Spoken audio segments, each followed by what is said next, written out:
You have your schedule for between 7:30 and 8 for Saturday, is that okay? I think so, Yeah. nobody checked with me, so I'll make it work. Sorry. I was meant to call you, but I told you to do like an hour for the kids in the world.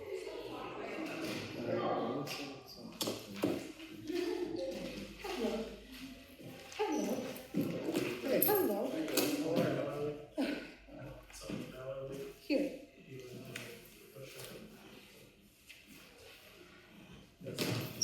I had the actual. Remember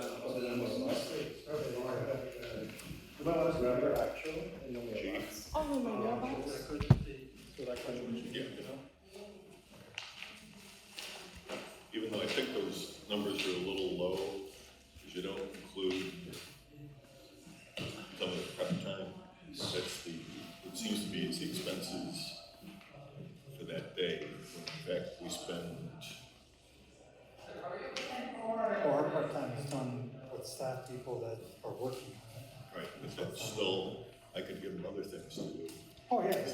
Good. John, how are you? Good to see you.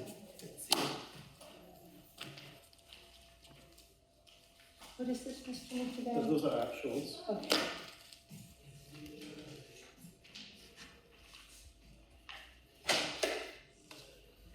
Oh, see.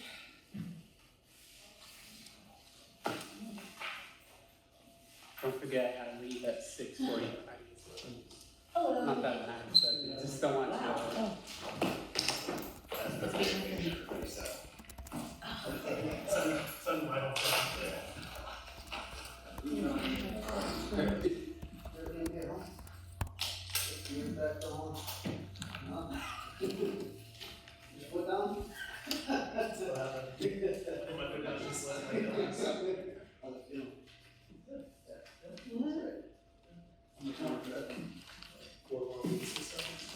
oh.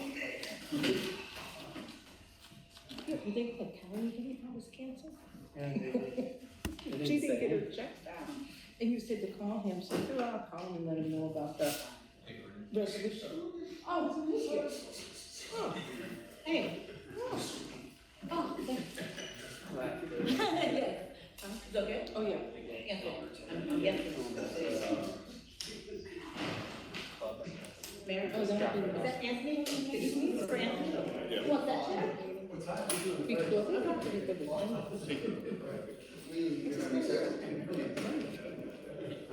You just pulled it Well, over there. Carmel is there on a normal day. Hey, how are you? I guess you know me. Apologize, yeah, you? they didn't roll So, out. you want me to back? Until the next, every day is getting better. That's fine. Did you send me a for your name? John, did you I send said, me? Yes, I did that, yeah. I thought you were done. Well, I can't find it. I was just trying to get around I accidentally stepped on it.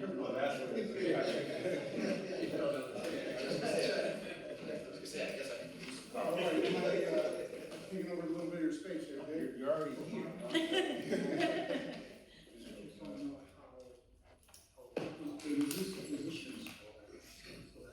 No. I didn't get this. You didn't get it? I see a whisper. Hi. Hey, Carmel. Yeah.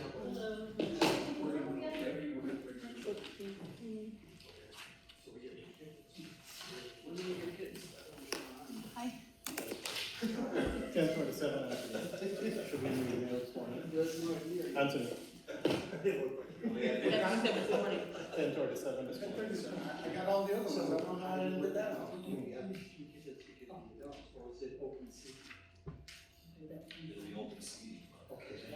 I thought it was gonna be. Okay, yeah, I did not, I did not. That's okay. I don't know why I missed that. Did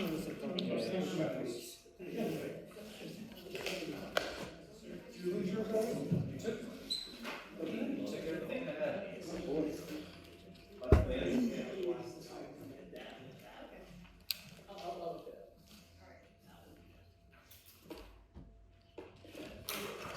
over there, Mr. Farley will have a flat, he said he'll be here, so I want to know.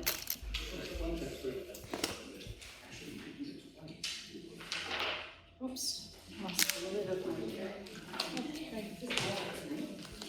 Oh, boy.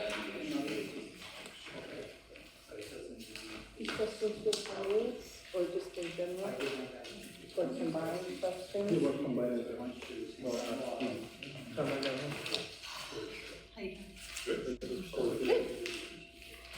These are all married, okay, good. I know.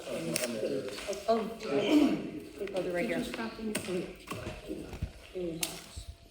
No, I didn't, but they were sitting here. Okay. Grazie. Sam put them there. Huh? Oh, Sam, yeah. Sam put them there.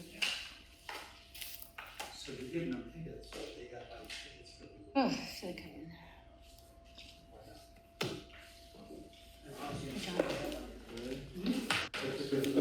Good evening, everyone. I would like to call the City Finance Committee to order.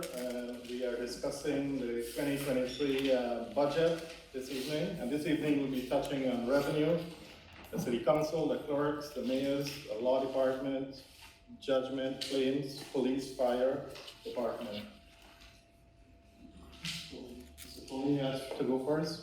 Whatever the chairperson would like. Yes, if you don't mind. Before you start, there were some questions, so I'm gonna pass around the answer to some of these questions. Pass it around, please. This one here is the unfilled position. This is a question from Ms. Toro. Good answer. These are questions from Ms. Campbell Patrick. Good answer. Unfortunately, we don't have the answer to Ms. Porterfield questions. I don't know why I missed that. But the question, Thank you.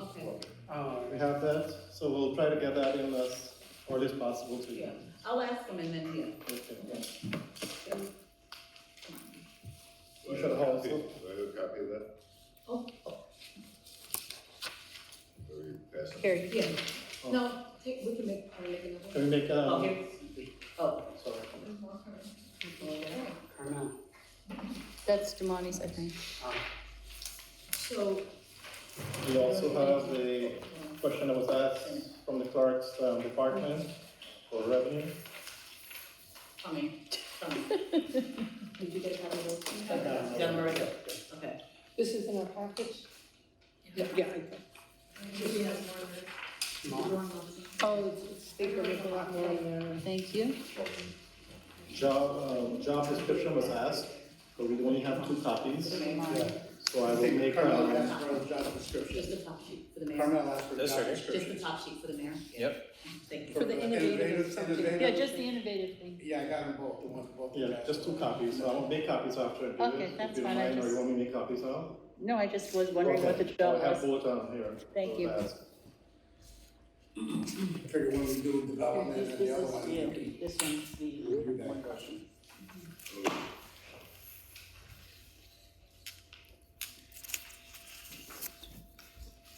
I'm sorry, with the water department? Yes. All right, I just want to do a quick overview of the water department. Compared to 2022, the request is only $11,150 more. It's only a 1.15% increase from the prior year.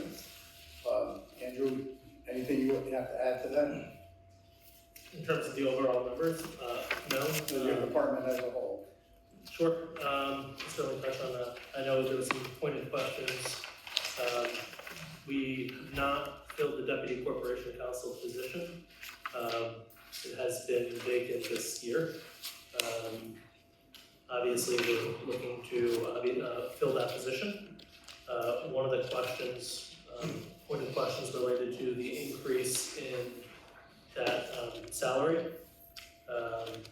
We did fill an assistant corporate, I will speak generally. It's been difficult to find attorneys to come work for the department. We lost an assistant corporation counsel a couple weeks ago. There's a question about the per diem salary at the bottom of the budget.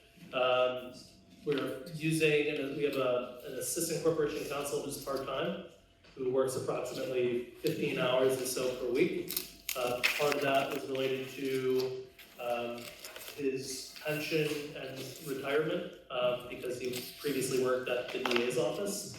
I anticipate he will continue working for the city in 2023 on a part-time basis. So obviously, we're looking to fill the open positions, the deputy corporation counsel position, and we have a vacant assistant corporation counsel position. As you all know, the work in the law department doesn't slow down. We are in court practically every day during the week. We're working with the various departments. Obviously, working with legislation for the council and for the mayor's office. Drafting contracts, negotiating contracts. So things don't, as I said, things just don't slow down. But there is a need, obviously, to fill positions. And part of that increase for the deputy corporation counsel position is to be competitive and fill the position because it's been vacant, as I said, for a year.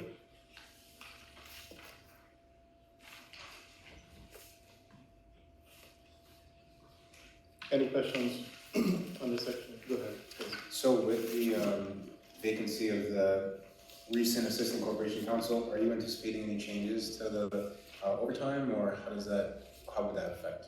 We don't offer overtime, so it's, if we did, back when I was an assistant corporation counsel, and working, certain weeks, 60 hours, I would have loved overtime. But, we put in the time that we have to put in to get things done. Thank you. Tuition reimbursement. I see that you have that there last year. So that would be, attorneys have requirements related to continuing legal education. We have to do 24 hours. Experienced attorneys need to do 24 hours every 2 years, 12 and 12 per year. So, I just finished some CLEs not too long ago. I actually didn't put in for reimbursement.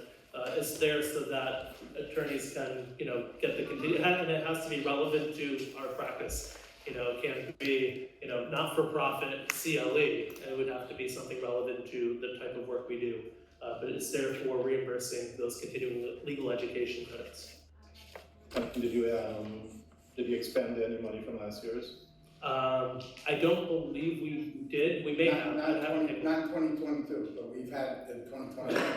And that's why we created the line in 2022, because in 2021, we put it through like admin and administrative expense, but we wanted to show what it was actually for.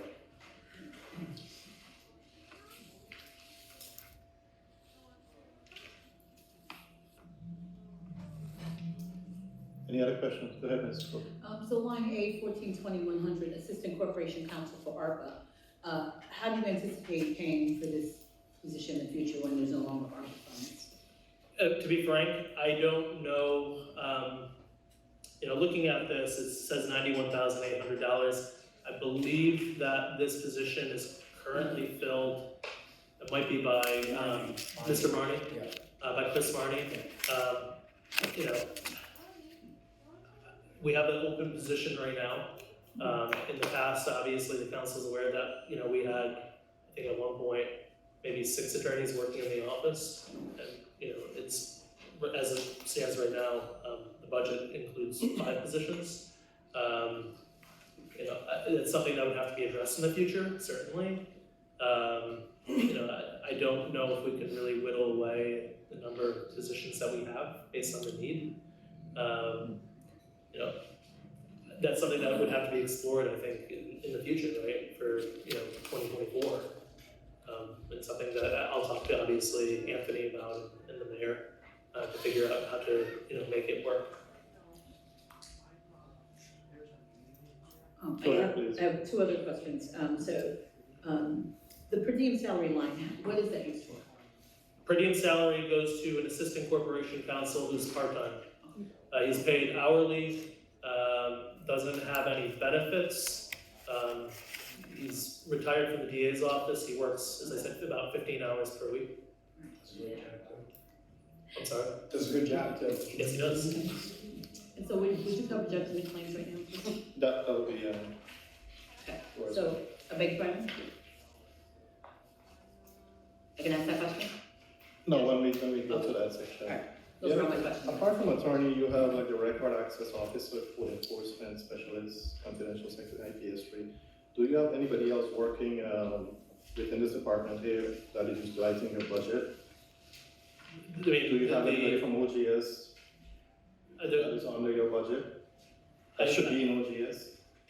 I don't know who should be where, that's not my call to make.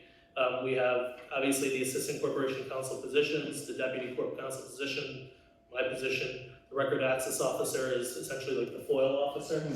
It deals with, subpoenas that come over to get records out. The code enforcement specialist is, somebody who oversees not just, and there's some overlap, obviously, in terms of what the folks do, because really, a lot of times it's all hands on deck. That person's obviously working to get our code cases prepared for court. And the IPS position is in my office. The confidential secretary, again, is in my office. So in terms of any, those positions are all, reside within my office. And you'll also have Charlie stepping into your budget? There is an assistant yes, that's Charlie, is an assistant corporation counsel. And he does the work as an assistant corporation counsel within your department? I can't speak to the work that he does. I'm not aware.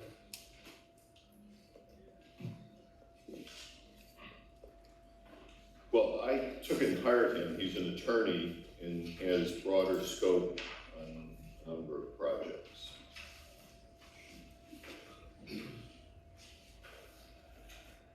Or should I go to another department, another department budget, as a special assistant, project assistant, something like that? Just rather than stepping into a budget here, should we? Well, I was using some of the money that was in this budget.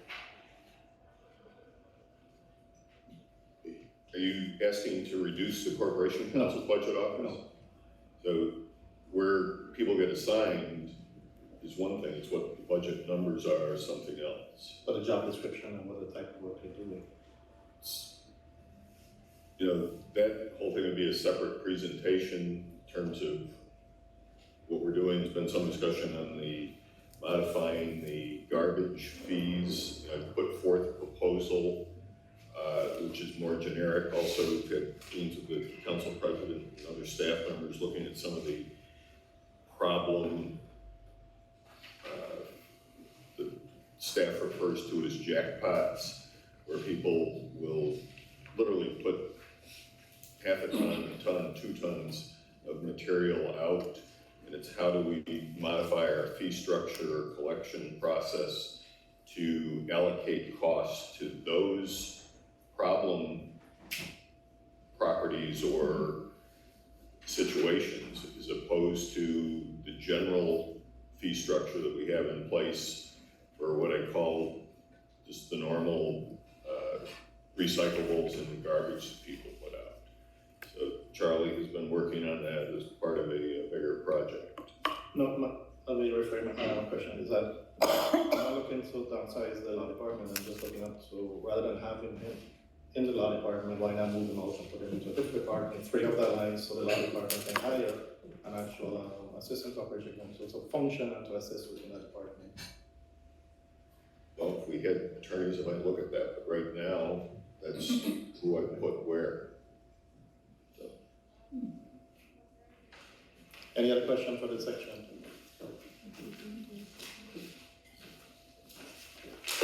We have also, Judgment claims. Judgment claims and certiorars. yeah, that is page 16. I was just gonna ask, could you say the page number, so that's very good, That's why I thank you. know I follow that. Thank you.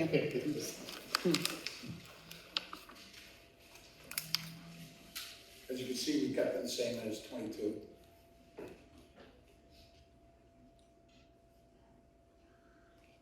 Questions? Go ahead. For judgment and claims, I was wondering how many current cases are pending, and is this enough to cover what we have out there? we have a lot out there, obviously, you know, we have cases that, you know, some cases obviously go on for years, you know, so to know when certain cases are going to be resolved and how they will be resolved is, you know, we can only take an educated guess, and even an educated guess is, you know, really just a guess. So to say that, you know, if I tell you how many cases we have, that's not really gonna be indicative of when those cases will end. You know, even if somebody's suing the city for, you know, millions of dollars hypothetically, that certainly doesn't mean that a claim either has merit, and if it does have merit, that is worth $10 million, right?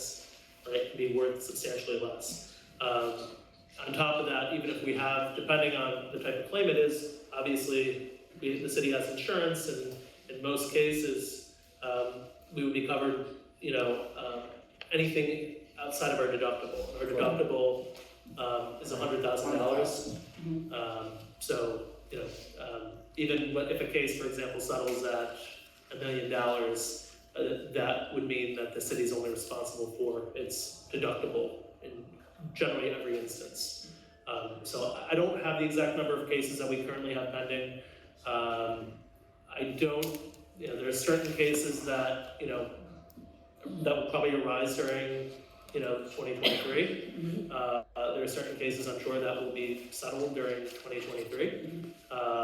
You know, I actually got a series of letters yesterday from one of our outside counsels saying that, you know, two of our cases were closed out because the plaintiff didn't take certain action that the plaintiff had to do.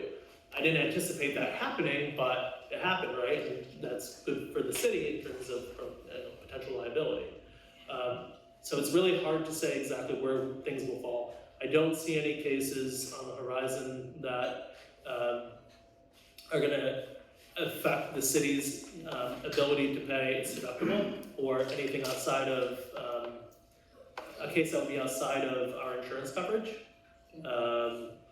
And then obviously we have tax certs as well, which is somewhat related to the lawsuit too.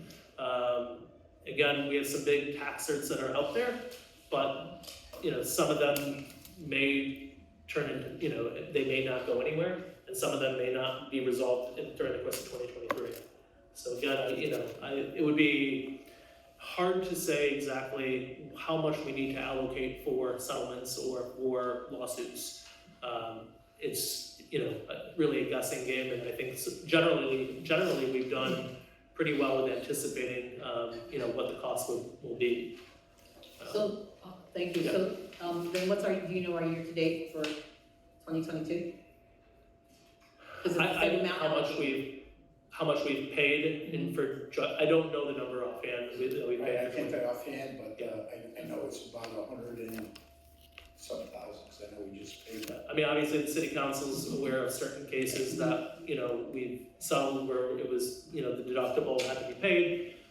And then there are certain cases that fell below the deductible, certain car accidents, things along those lines, where the city council, you know, on the back end approved. And there have been maybe one or two cases where it was under the threshold to bring to council, you know, where it was maybe like $150 or something along those lines. So, you know, I think we can certainly try to calculate those numbers and get them to you. Thank you. You're welcome. Any other questions? Okay, thank you. That was easy. We should have the version. Thank you. We'll revert back to regular stuff, and we'll go to Mr. Ferrari for revenue, and then we'll work our way through the rest. All right, let's start with the revenue. I think the biggest question is real property tax. I'm just handing out here are the county appropriations where we're assessed at. 1, 2, 3. I'm sorry, thank you. And what we're assessed at, how we got to that number. No, that's good. You have the next one? Yes. Let me have. Get it. No, that's good. Take it. Very good. So our assessed value as of August 1st is $2,434,447,691.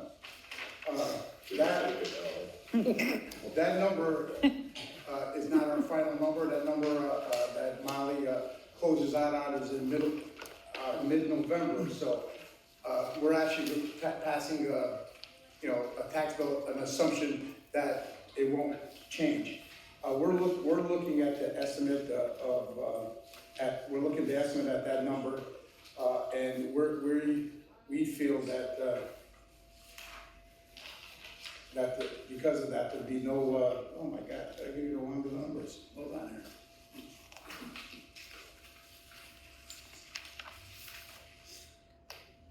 Yes, I did give you the wrong numbers. But our tax liability is gonna be $31,629,000. I think on your sheet on the next, it's $609,000, $20,000 different, I just gave you the wrong thing. Yeah, that's last year. But it actually, the tax levies, the proposed tax rate actually stays the same. The assessed value might go up, it might go down. There's a letter from our assessor who points out that it usually does move up a little bit, but that change will only add to like cents. So it might, our tax rate might go down to $12.97 or $12.96, But that's something that she said she cannot predict because of the transfer of property and the removal exemptions as we go along in the letter. So that's how we came up with the amount of $31,629,000 for real property taxes. And a tax rate of $12.99, which is the same as of last year. I also gave you a list of, on that second page of all the tax rates as we close, just to give you an idea of how we've been moving on that. The next big item was sales and use tax. We worked with the Schenectady County. We're looking at a sales tax receivable of $16 million in 2023. And we're hoping that comes to fruition. Let me ask, one of the big things, I'm just gonna go for it right now, is the trash charges. And again, I'll pass out some documents. These are the trash charges that, the first page is what it was at point as it is right now, without the change.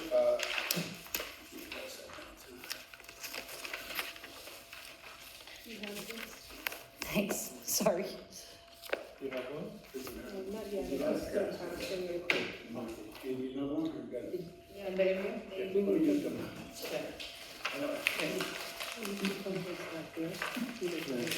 Okay, so we're looking at, this is, if we kept the rates the same, we're looking at a total of 5.2 million. Our estimate is that we wish to increase it by $1 a week to $52, $1 a week to $52 more a week, but not only on the single families, but also on the exempt parcels. We'll go from 137 to 189, will give us an increase to 6.3 million, a $1.1 million increase.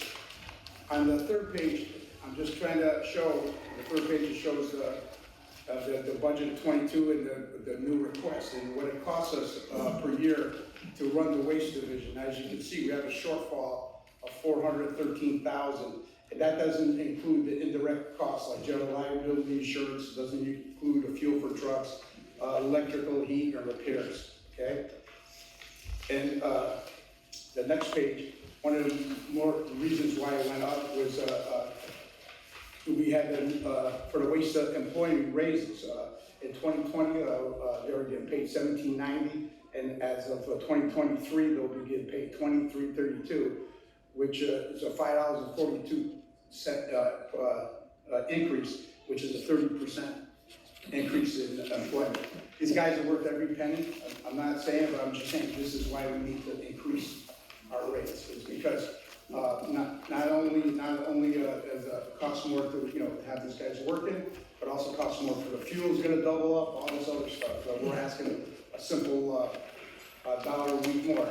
I spoke to my brother Joey. He has a house in Glenville. He has one container and one recycled container. He's a one-family house, 2 people in his house, It pays $47 a month, comes to like $500 and something dollars a year for a single family. With our new rate, all we're asking for a single family is $301, so it's still a deal for the city of Schenectady. So I just want to put you in mind that, everything's increasing. The recycle fees, they're going from $125,000 last year to $175,000 this year. Our e-lots, we're for our TVs and stuff like that. They won't even contract with us anymore because the rate is so much higher. They're like, hey, if you got to either pay this or not, So we can't even go out and contract with them because it changes so much. So that is our reasoning of increasing the waste department to 6.3 million. What else? Before you go. Yeah. Bill McCarthy, when you present the budget, you had mentioned that the waste collection does not factor in outside collection revenue. That summary, In this summary. the budget, the whole budget, it has it, that summary that was done did not include the revenue that we derive from the village of Scotia. Yeah, Does this include the? that's a contractual thing. I mean, we have it now. I think we have it for 2 more years or 1 more year. But who knows if they're going to continue that. But that is not in here. That is not part of the Okay. dollar signs, yeah. And that is a 540-some thousand. So really, for us, it would just break us even because we're already, without it, we're 413,000 a year in the hole. Add another 540, but like I said, didn't include insurance, didn't include fuel, didn't include maintenance.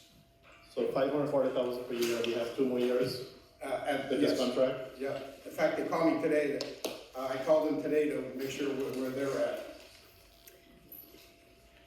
586. Go ahead, please. I'm just a little confused on that one. So are we, I just want to clarify again. So that 540,000 or whatever is, 586, yeah.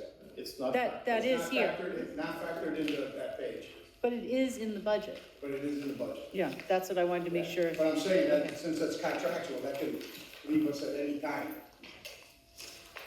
And we can't raise that rate because the contract lasts for 2 more years. That was one of Yeah, my our questions. rate does increase There is 2%. slight inflation. It increases Oh, okay. 2% a year up until next year. Yeah. But like I said, it might be that they might not renew it. So Well, you don't want to say that. yeah, well, I'm just saying, I'm just saying, I'm conservatively doing this, Yeah, we wanted to renew it. They have gone out and looked at other options, and the city of Schenectady is the most cost-effective for the village of Scotia. It shows that we run a very efficient operation, and we look at that partnership as an example of good relationship with other communities, our ability to deliver services at a cost-effective price point. Go ahead, please. Someone's mentioned earlier, Ms.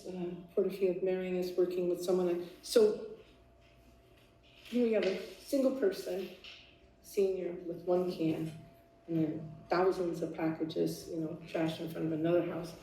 Is there a way to, over time? but is it that one single person in one house with trash is only paying $189 a year? Okay, so You know what I'm what's, saying? Well, right. With the increase.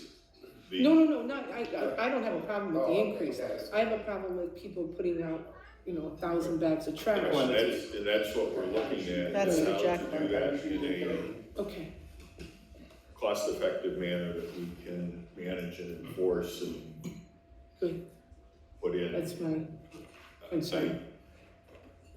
I'm not sure we're gonna have a formal recommendation by the time the council adopts a budget, but it would just be an ongoing process. And again, as the council gets closer to November 1st, if there's things that we can modify in some way, wanna do it. For basic homeowner, probably it's a very good deal when you compare it to what you pay in a suburban location. Having said that, there's still inequities within the system because it's so good, people take advantage of it, where they put out huge amounts of material, and we pick it up, and if it's that once-in-a-lifetime event, my position would be more tolerant of it, but there's some people who do it on a more frequent basis, and it's how do we adjust our rate structure, our ability to document in the field, bill it in the appropriately allocate those costs to those higher yield, Increased revenue too, yeah. properties that they're out. Again, the slang term that the cruise uses, a jackpot house. And, the casino used jackpots in another way that was more positive against that. Cruise here, it's a negative. And just for clarification, it's Mr. Alhorn that's working that out, that's. Oh, okay, I thought I heard your name earlier. You did, but he's doing that work. Okay, yeah, and, I know in Rotterdam, you know, if you have a couch, you call, you schedule the couch, and they add that onto your bill, you know, $30 to take the couch away. And you drive down Wendell, where I live, and, you know, there's 14 couches on the street every week, so, yeah, it's a lot of work. Let's back to page 1. Under street crimes task force county. I see you have 520 here versus last year. Yes, as of, just recently, I think they cut 2 officers down on the street, the county street crime task force. Go ahead, please. Yes, you can. So for a couple of months we gave them back, but of the analysts, yes, No, you're talking about the street task force. It's on- Street crime task force. The task force with the residents. They were paying us for an analyst, and we were giving them an analyst, they decided to hire their own analyst, so they took that money out. That's the reduction. Okay, yes. So that's one person. And you'll see that when we go into the police department, how the analysts increased from 16,000 to 96,000. Yeah, Because of that. that was my question. And the next question is, did we now receive some actual from the school this year? Excuse me? Did we now receive some actual from the school district this year? This year is from the school district, We receive money from the school district. yeah, 2022? No, go ahead. It probably wouldn't be until the end of this Yeah. quarter. Oh, yeah. We just started charging. Because it For started the in resource September. office. Oh, I see what you're saying. Yeah, because the line you have 0 there, and Yeah. we did an amendment. Yeah, that's the Should we adjust that? 1520, I have it for 225, it's 50,000, it's gonna be for 3 quarters plus 25,000 plus 3 quarters. So, the 2022, should we have a number in there? What are we expecting? And shouldn't that number be 300,000? No, because the first quarter is in 2020. Okay. 2022. I don't know about the first quarter, I don't know if that's happening, has it happened? we have a sergeant in police trouble there now, so Yeah. they started, I think the contract they start July 1st, but they are at school now. Okay, good. So there So should be hopefully we'll get some money with them. So should we account for that money under the 2022 adopted budget revenue? We will, when we send out the bill, yeah.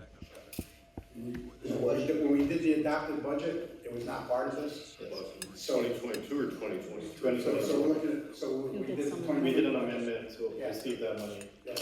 So, But we're looking, because this is based on what we adopted in 22, we did adopt it in 22, but, you know, so we did it in 23. But we assumed to receive the first 1 quarter, 2 quarters actually. understand. But since we did an amendment to the 2022 budget, we should have Yeah, actually I account for it here. already had done this before you did. Okay, so I would like, if you can, Yeah. do that, so So that would be an ask, how please. much will that be, do we think, for those 2 quarters? You said I'd- it has to look at 75,000 75? 75? That's what's missing. in 2022. Okay, we have to re-add all those columns there, John. I'm just I kidding. know. I don't understand what you don't, that will affect the 2020. No, it's not. I think he's just trying to show the I accurate just figure wanna for show it again, 2022. yeah, that we actually received or get it in last week. That's not affected, but just to show it on papers. Go ahead, please. Okay, what else do you want to look at?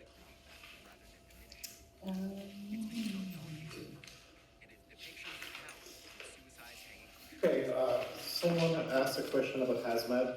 I think it's Ms. Yeah, it's on this one. I Vittorio. don't know who this is, Doreen? the new sales tax agreement, we Yeah. discontinued. We incorporated in the base number, so it's not carried as an additional one. Ms. Michael, can you please make a copy of our sales tax agreement? And if you can please pass it on to the new council members. Mr. Todd, I will answer your question in terms of looking at the sales tax agreement that is incorporated into the overall.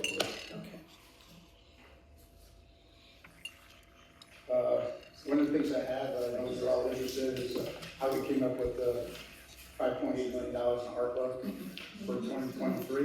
And so I put out a sheet which actually is a line by line item for what we did in 22 and 23, it's a front and back. Thank you.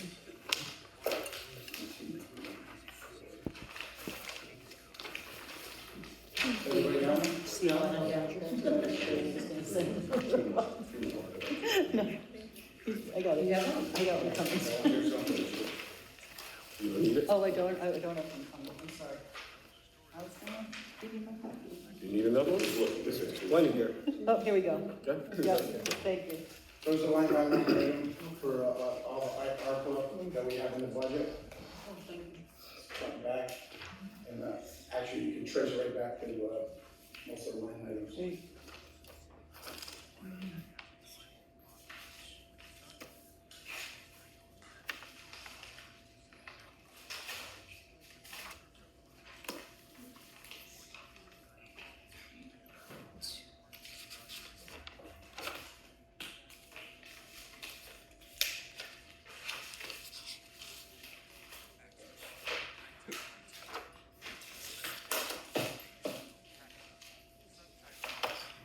Guys, got any questions? Any question on this? Go ahead, please. Well, that was my overarching number one question that really didn't need to ask any other questions, but, and I see the answer is that, so my question was, after the 5.8 million goes away, which is obviously filling many items here on this sheet that you just gave us, what are we going to do? So the answer is that we're going to get our revenues back on track. Right. So I just want to hear a little bit more about that in terms of how we're gonna get $5.8 million. For the last 2.5 years, a lot of our revenues have really decreased or actually just stopped, and some just are just staying slow. You know, a lot of our parking just starting to come back now in 2022. Now we're having Proctor shows, so now we're starting to get our parking revenues. You know, our fines and stuff for the police department, code enforcement. You know, they've been real slow because of all the problems. The foreclosure revenues from foreclosures, all those revenues we feel that are going to start coming back again, and we're hopefully that's going to happen. That we'll get back on track. Do we have a rough number as to, like, when you're saying that they're, that they have slowed or stopped, do we have like an estimate number around like to what tune that is? And is it, comparable to this number in front of us? Yeah, I believe And I don't expect a for 2022, we figured revenues were down about $3 million for 2022. For 2023, we think it's going to start coming back, and we're hoping to make it up for that. We're trying to use this ARPA money to the advantage of us, so that we can finish the work that we're trying to do, get people into place for work, and use it to go forward. As we fill the jobs, to provide more services, code enforcement. Now we're really building our code enforcement up, all our different things, so that we can go out there and get more revenues. What do you do if we can't make it? You got to realize too, in America, we're having a recession, we're having price increases, we're having inflation. Everything's going up. We're like a business here. We have 600, almost 700 employees. We got to think about what do we do. We might have to raise prices, as we say, or a different lines. Going forward, revenues for the city is really dependent on housing.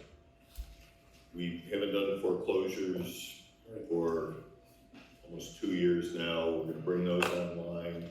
Again, I had asked for some ARPA money. The council hasn't acted on that yet, to be able to convert some of that distressed housing into affordable housing and create home ownership opportunities within the city. But that housing component, where we do it successfully, you see reduce need for code enforcement, police, other services, and you create real value in the neighborhoods. And that has to be a collective engagement that we're all in, is promoting the housing opportunities. And as you look at that, skimmed over the first line, is our uncollectibles and property tax. The interesting thing, City of Schenectady, during ARPA, our property tax revenue stayed fairly consistent, in fact, increased slightly, basically every quarter, the percentage of money that we were collecting. There's still a group of individuals out there, property owners out there, who do not pay their taxes. That drives up our overall costs. And again, when you look at where we're the tax foreclosing unit, other municipalities in the area have the county as the tax foreclosing unit. We're responsible for it. And that means that we have to, when they don't pay the taxes, we have to collect it. Other municipalities, the county does it and holds the municipality harmless. So when they adopt their budget, they put a dollar amount in there and the county will make that number whole. City of Albany has that, where the county makes it whole. The towns in Schenectady County are held harmless by the county. The city stands alone and we have to do the collection, and then we, because we're the foreclosing unit, we hold the school district harmless, and we have to make up that gap in school taxes. And it's how do we chip away at that on an ongoing basis to get some of the problem people out who are, it's long-term. You look at some of the properties, they just don't pay the taxes on it. A lot of times they shouldn't be property owners to begin with, but that is a factor that if everybody paid their taxes and came in, budgets going forward are a lot easier, a lot simpler, and could be across the board tax cuts.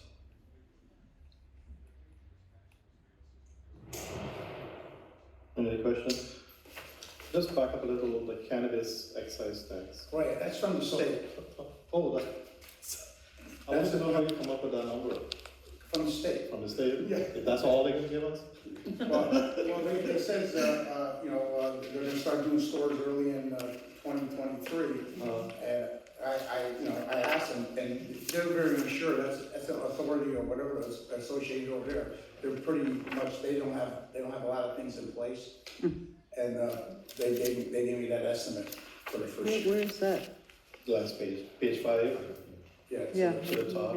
Oh, I see it. Oh, 37.5. I see it. Once that gets up and running, we're hoping to make hundreds of thousands. That's what I wanted to see. Yeah. That's my question. Right. Yeah. I wanted to put something in, because I knew we were gonna get something.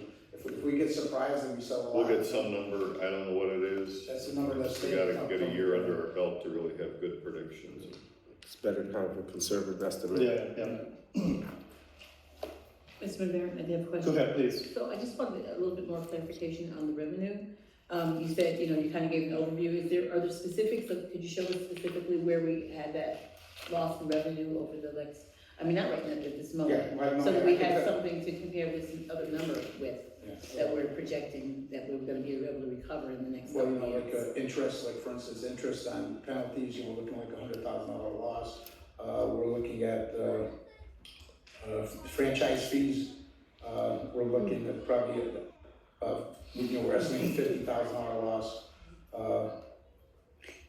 Where's the big one? Are you looking at your Yeah, but- actuals, or are you looking at Yeah, I'm some looking at issue? actuals compared to where we're going, So, yeah, we're estimating now, for instance, if you looked at the downtown parking lot in 2020, we had 93,000, but we're looking at 240,000 for 2023. That's where we're picking up revenues, and that's how hopefully our revenues are gonna start coming back again.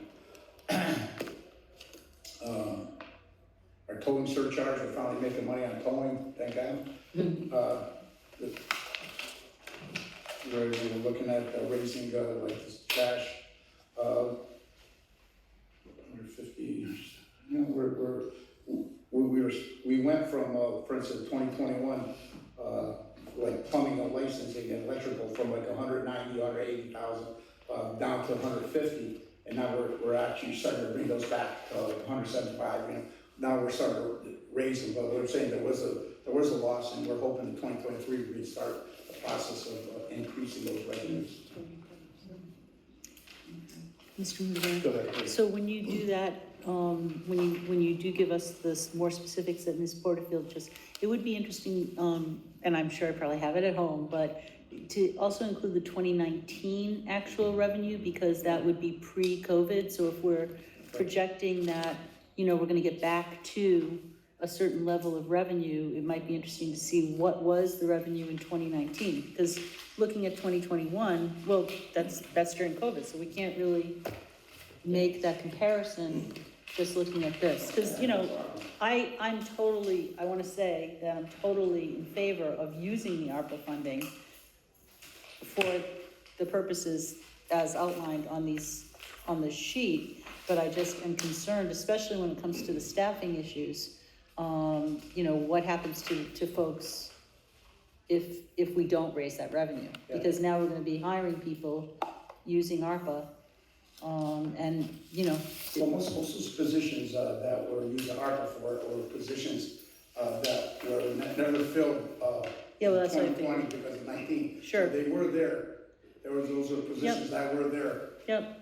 And now we're trying to fill them again, Yeah. I'm not worried about that. The other portion is the stuff for, youth, the summer employment, other stuff like that is more of a concern, but that'll all work out with the increase in revenues, I hope.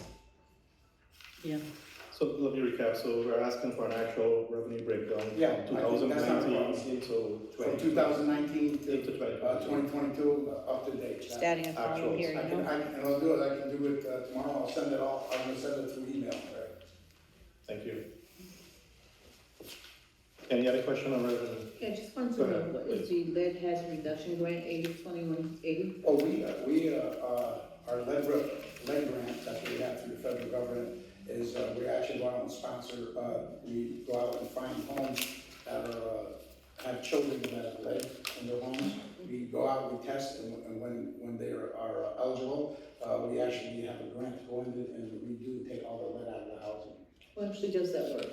Right, Is it the county or? Right now, they're not doing it, right? we work with the county does the testing. Uh-huh. We do all the paperwork for the rehab and inspections and stuff like that. So we don't have to share any of this? No. Okay. It's money in, money out. Okay. And that's a different grant than the piping. Yes, right? yeah, absolutely, yeah, this is for housing for children, Understood, yep. mostly for children. Go ahead. So this is so small, but I just want to go on record about the tennis fees again. Yeah. Because I just feel like we're losing revenue there, that there's we're not getting revenue that we should be getting, from the tennis. So I know it's a really small amount of money that's in the budget, but I'd like to see us be able to charge more. I just put it in there just to always remind us Yeah. about that. I believe that when we do get a director of parks, I think Yes. that will start happening again. Okay, just wanted to go on record. Gotta get those tennis dollars. $2,000 is there, come on. Um, All right, go Just ahead, have go one ahead. final question on A1589B, the property management fees. 1590, yeah, property management fee, that is the fees that, what happens is, when our code enforcement, our nuisance inspector goes to a home, and then we have to cut the grass, we have to, take things out, clean out the properties, we charge the owners. And this is one of the revenues, as you see, the past few years have been real low, and that's because of the COVID. Now we're actually gonna start picking that up again. That's why, we're gonna go, we have it up to 100,000 for this year, in 2023. Because we're actually gonna be able to go out there and do more of it. Get our stamp crews out there. I actually have one more question. Go ahead. In terms of, it's in the police department, when there's asset forfeitures, does it show anywhere in our budget as income? Asset forfeitures? Right, yeah, so, Only if you sell anything, but. no, Yeah, please. Yeah, no, that's the seizure, we call it seizure account. It has to be an independent financial, it's the owner's of a checking account. We have to report it on the air, there's a lot of guidelines we can share with you. But it's, when it comes in, it can only be spent on certain certain items, you can't use it for salaries, you can't use it for the plant, in other words. But the bottom, and basically, we keep it like a separate checking account. Unfortunately, it's actually pretty low right now, just because the way government's acting, federal government with the seizure money, it's really, it takes years for us to get anything. And they just did that a few years ago, and it really kind of clogged the wheel, if you would. So we still have the account, we probably have $10,000, $15,000, $20,000 in it right now. Less than 20. Less than 20, so it's just, that's what I can describe it, it's a checking account within, finance. Okay, so it doesn't show me, right? It's not a general fund or anything, because you can't use it. Yeah, you can't put it into attaching the general funds, again, it's not just a plant, you can't use it for supplanting, so. Okay. Thank you. Helps me get my hair cut and stuff like that. That's okay. No big deal. Go ahead, please. So I had a question and a comment, and thank you for the background you provided. So referring to the refuse and trash charges, I just wanted to throw it out there. I think whenever we raise fees, regardless of how much, I think the principle needs to be addressed of if we're not increasing or improving quality, I would like to make sure that the city is taking accurate steps to make sure we're holding the appropriate parties accountable. Speaking to the instances that Ms. DeToro raised, I would like to make sure that the individuals that are bearing the cost of this aren't being taken advantage of by people that are throwing out more trash occasionally. I know it's definitely not an easy solution, but I think it's important for us to make sure that we address the underlying issue. And then a question was for the downtown-wide parking meters, the A1741A. I've heard more times than not that the technological devices that we use are an issue at times for people that don't have cell phones or iPads or what have you. Has that been identified as a factor inhibiting potential revenue in this area? Mr. Whipple has answered. Yes, so it has been very troubling to get them going. Recently, with the engineering, we were able to upgrade, I think it was 17 of the kiosks. They needed new, basically the outside are the same, but all the new guts are in there. We had larger solar panels to control them, and as of yesterday, all but one are now working. There's one that the parts that's up that's shipment is coming in. So yes, it has been an ongoing problem. We've been working with the vendor, getting those corrected. And now, again, there's one as of today that is still done. All the other kiosks should be up to go. I mean, it's been a very long going process. We'll get parts and maybe that reprogram, and it's back and forth, and I think that problem is finally fixed. The thing with the vendor too is he had the same problem as everybody in America. We couldn't find employees to come out, We had one guy who was doing the whole East Coast of, Yes, the one guy that was helping us out, he won't be back here for several months. He was flying out west somewhere, and saying, basically, we're not coming back. We don't have anyone coming back. We'll walk you through stuff. One of our parking guys stepped up and learned the system and started working on it, and he did a great job, and now it's. Now it's working for them. So they are working as of today. San Diego. They'll be giving him ideas. Go ahead, please. So in terms of the parking meters, is it now that you have to like have an app or something? Can you use money anymore? How's that? How can you use cash anymore? You can still use money in the kiosk, and the kiosks are working. You can actually, When use working, credit yeah. card or cash, and then, or you can use the passport app. So you can do either way. For a while, the kiosks weren't working, and so you could only use the app or they were out of order. Now it's, we are on it, monitoring it to make sure that this does not happen again. From a revenue standpoint, someone mentioned 2019, I think if you go back there, you'll see an increase. Downtown was really progressively getting more and more revenue. So in 2020, obviously, the world stopped, it's just went back, so we increased our revenue lines, but we really think it's a low estimate because more and more people are coming downtown and just using the parking meters. And that's an actual in 2021, so that's, because we're only increasing it $4,000 or something, less than for 2023. Again, to So. be conservative. Yeah. So I agree with you. I just have a comment on the abandoned and vacant property fees. This can be a good thing and a bad thing that we're having less vacant property. Or we had, Yes, went we- after the enforcement? Yeah, we actually reduced abandoned houses by, there was almost 100, right? And right now, again, because that's happening, we're working with code enforcement now, they're going redeveloping their whole task force to go through and, redo that again. So, yes, we're very happy of the outcome. Of course, you see that, the price of homes have increased, and so, less and less people are walking away, No, I did want to mention it. Yeah. Yeah. Any other question on revenue? Go ahead, please. Last question, I promise, in this period. Since we kind of spoke about homes, the sale of homes, the homes program, I see that increasing from 2022 to 2023. So I can make sure that the mayor gets his kudos for that program. Is there any way we can get a breakdown of how many houses that actually, or what that number is, comprised of? You talking about the projected revenue? Or the houses that The we houses sold. that we It's all sold, we have that Sold someplace. 2020, 2021, 2022. Can we get a breakdown of what that looked like? Right?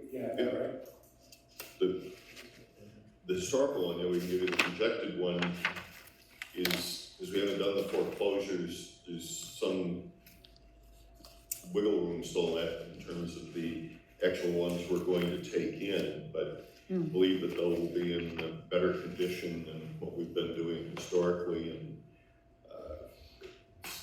gonna put pressure across the board, because we're gonna take in a bigger chunk of property. So it's law department, code enforcement, be able to turn them around, market them, and get them back to, ideally homeowners in them, but some of them, will be commercial or rental units. But yeah, we can give you the historical stuff, and then the ongoing one, you'll know it, as soon as we know it with the foreclosures.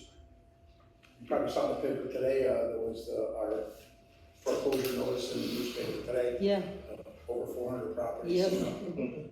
So, we haven't foreclosed since the COVID 2020, so we're going back to 2018, so, we'll, sorry to say, we have a lot of houses available for sale.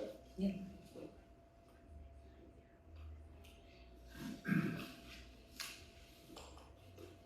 Any other question on revenue? We're good? All right. The next one will move into council. Who want to take this? Oh, it's City council. it's so hard. City council has not changed. Who's gonna ask for a raise? Now is your time. No, not a scare face. All right. Let's keep moving.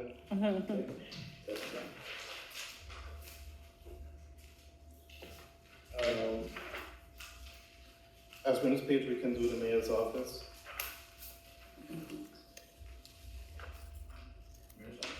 Page one. Page Say one. page one. Page one. Was he on the list today? Yes. Yes, Yeah. yes. Okay, let me just see the mayor's office here.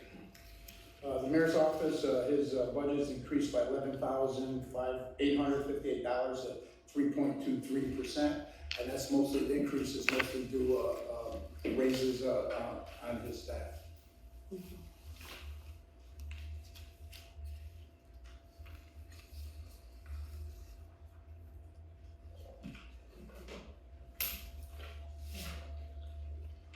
Go ahead, please. Is that the position, innovation and performance? Is that the one you had a question on? Yeah, I just was wondering about Reading that. I have the job description you asked for here.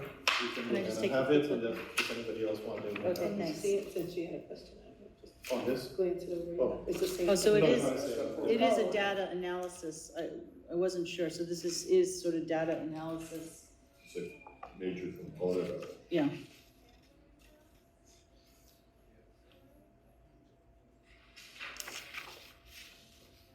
Listen, I also have a question about Want that. to see this? Okay. Anybody else want to see that? So, how long was the position vacant before we just filled it? Close to a year, I believe, on that one. So, I would say a year. so, Now it's about 9 months. so I was curious about the salary increase, since there was no one there. Right, so, when Heather left, she left at 50-something. The new person started a position at 60, and as a manager position with the merit raises of 4%, went up to 62,400. So in the 9 months, there was an increase, you hired a new person at a higher rate. At 60,000, correct.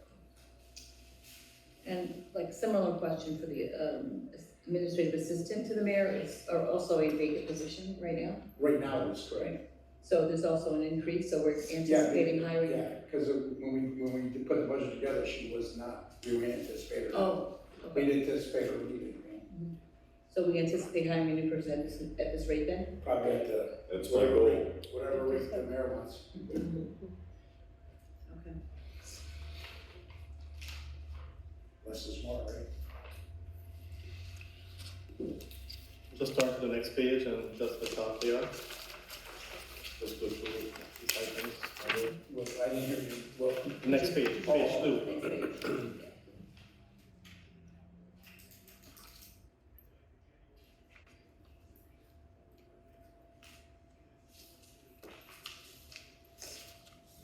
Mayor, you just want to give us a brief on this $25,000 recruitment? Yeah. And the council had put that in there last year to give me some flexibility for hiring people, because some of the pay scales were on the low side. I've approached it with, if a position is vacant after the first of the year and I fill it, and I have to offer more money than what is there, I can still do it within the existing line item because we built up a little bit of surplus. So I don't think we've used any of that this No, we have year, not. other than, We tried to, but the person didn't want it.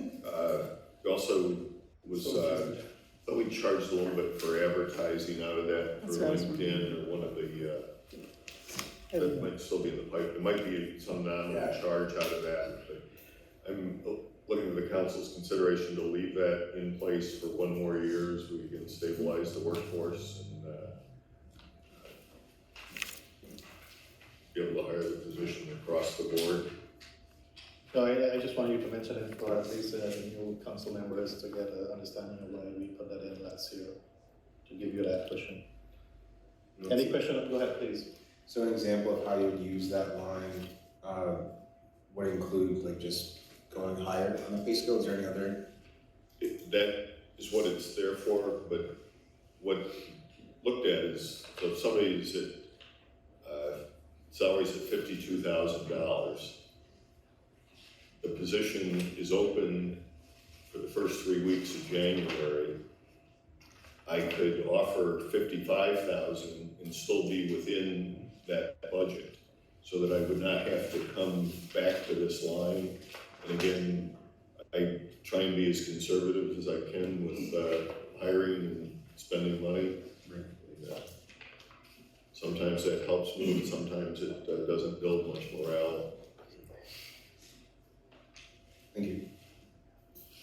So I would think now, with the labor market the way it is, that, you know, I support leaving that there because it seems like we're gonna need to be a little more competitive than what we've been able to be. So could you use that as also like I don't know, that's not a great term for that, but maybe like a bonus for people signing on to or accepting a position, or? I had thought about that, but had not had the scenario come in so that, you know, we could possibly do that. And again, the council, if you have people who have any interest, send them my way. And the other thing with still employees within the city of Schenectady, there are what I would call comparable jobs out in the market where the salary may be higher, but the total benefit package for the city is actually as good or better when you factor in the retirement, the health care, other benefits that are included in that. And sometimes, you know, cash in the paycheck and don't look at the overall package. So that's part of just selling public employment to individuals who are looking for long-term, people who want to make it a career working for the city. Anthony has a couple years under his belt. I think I'm the oldest guy here. I mean, longevity-wise in the city, and the most time. He's shaking his head. Duly noted that he's shaking his head. When I started, so I've been here for 5 years. What year did you start? 84, excuse me. 89, okay, yeah. No, there you go. Wow. Any other question on the section? Okay. All right, let's move on to the clerk's department, and that is page 6. City clerk, the city clerk, her total budget is only up $11,110. It's 4.3%, 4.36% increase from last year. And that again is mostly due to, increase in salaries because they're losing contracts. Ms. Michael, you want to give us some overview? Since you're here? Not putting you on the spot? What would you like to?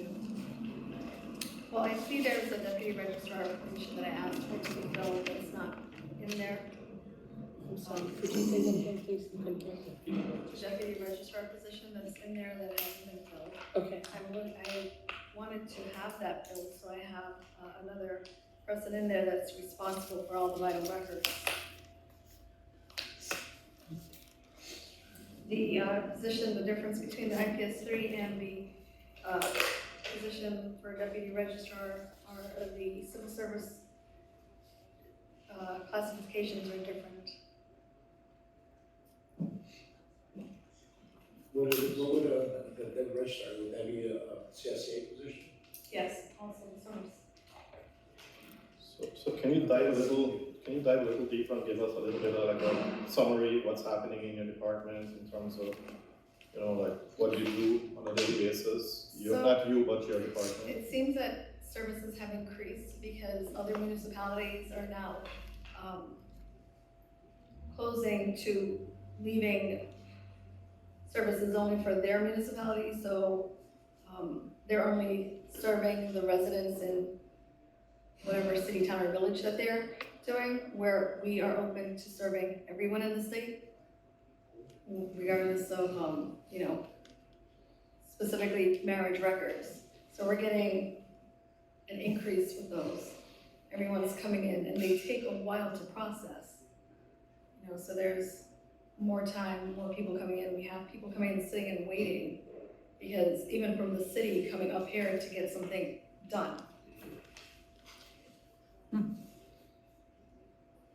Why don't we do that? I was gonna ask, why don't we not do The state that? allows for certificates to be done anywhere in the state and then used anywhere in the state.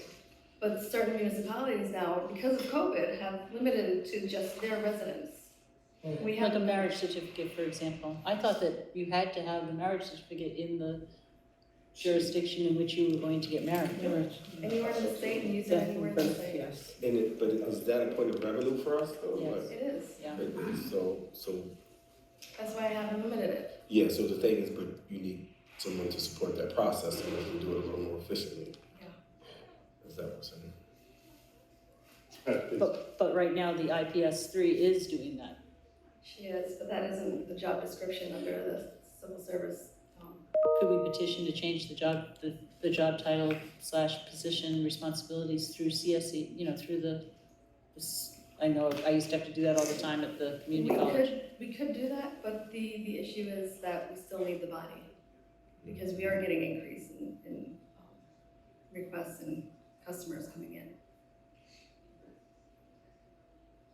John? Oh, please, go ahead, sorry, follow me. But the actual revenues are down now.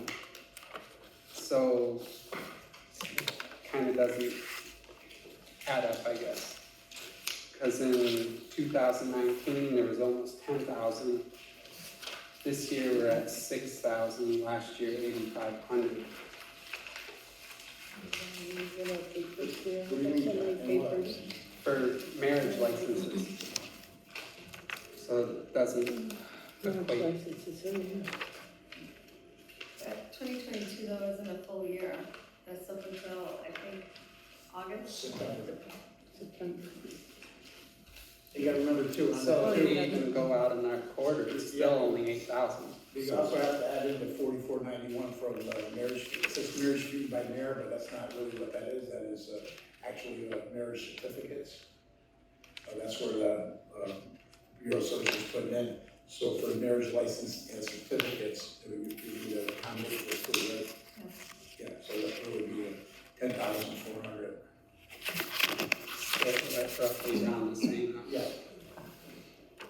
just wanted to clarify that. Are your staff, are you fully staffed? I think you have some vacancies now, right? We do.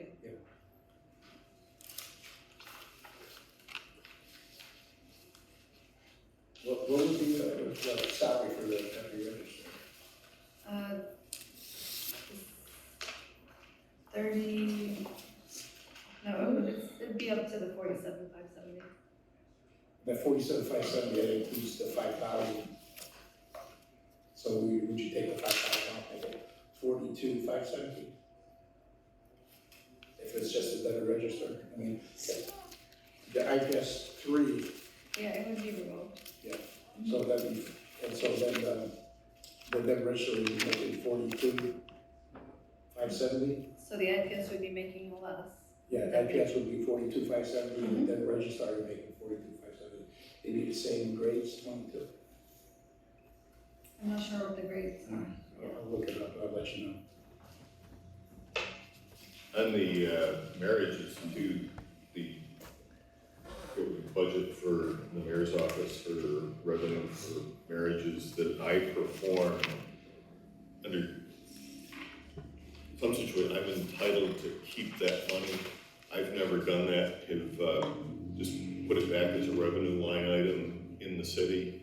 There are other individuals who perform marriages within this building that, you know, it's an attractive setting for people. When you look at, you have to go out and rent a hall or someplace else, people come here, and it might be the council could just enact a fee for the building where I charge it's now $75 is the fee set by the state to perform a marriage, and just change that to a building fee or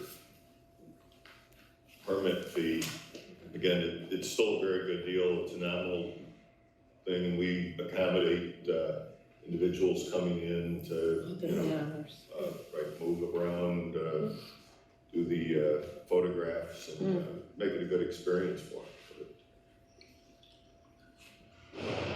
them. We have fees for service, $4,500. Is this going to cover that training that we approved a week ago, 2 weeks ago? Where are you The looking at? 4,500 city clerk, the next page. We use that for You don't EAS participate? and the clerk license. Right, on the license. Is that going to cover that what is this? This bad training? No, we're thinking of using that through the city clerk and city councils fees for services. Yeah, well, But actually, we're actually trying to get it for, Yeah, we're trying to get it for free. we're trying to get it for free. Just so you know. good luck. Oh, No, no, I you think can you can find people that would do it. Okay, no, I just want to make sure that we have coverage. No, this 4,500 is for the clerk's license and the Okay. EAS. Oh, yeah, we have fees for service. Yeah. Yes, we do. Oh, what's I that want to make for? sure it's covered under. What do you think? Any other question regarding this department? Okay, Okay, yep, I have training next. all right.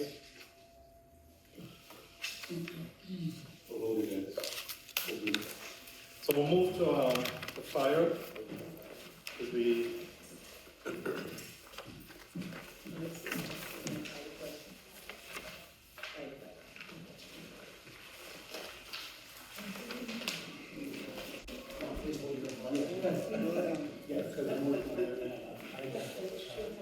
page 23. Oh, okay. Anthony, you want to give us a brief, and then I ask Chief to give us Fire administration. The fire administration is up $387,725, which is only a 3.11% increase. Again, this is mostly almost 100% due to salary increases and longevity increases. Okay, Chief, you just want to give us the.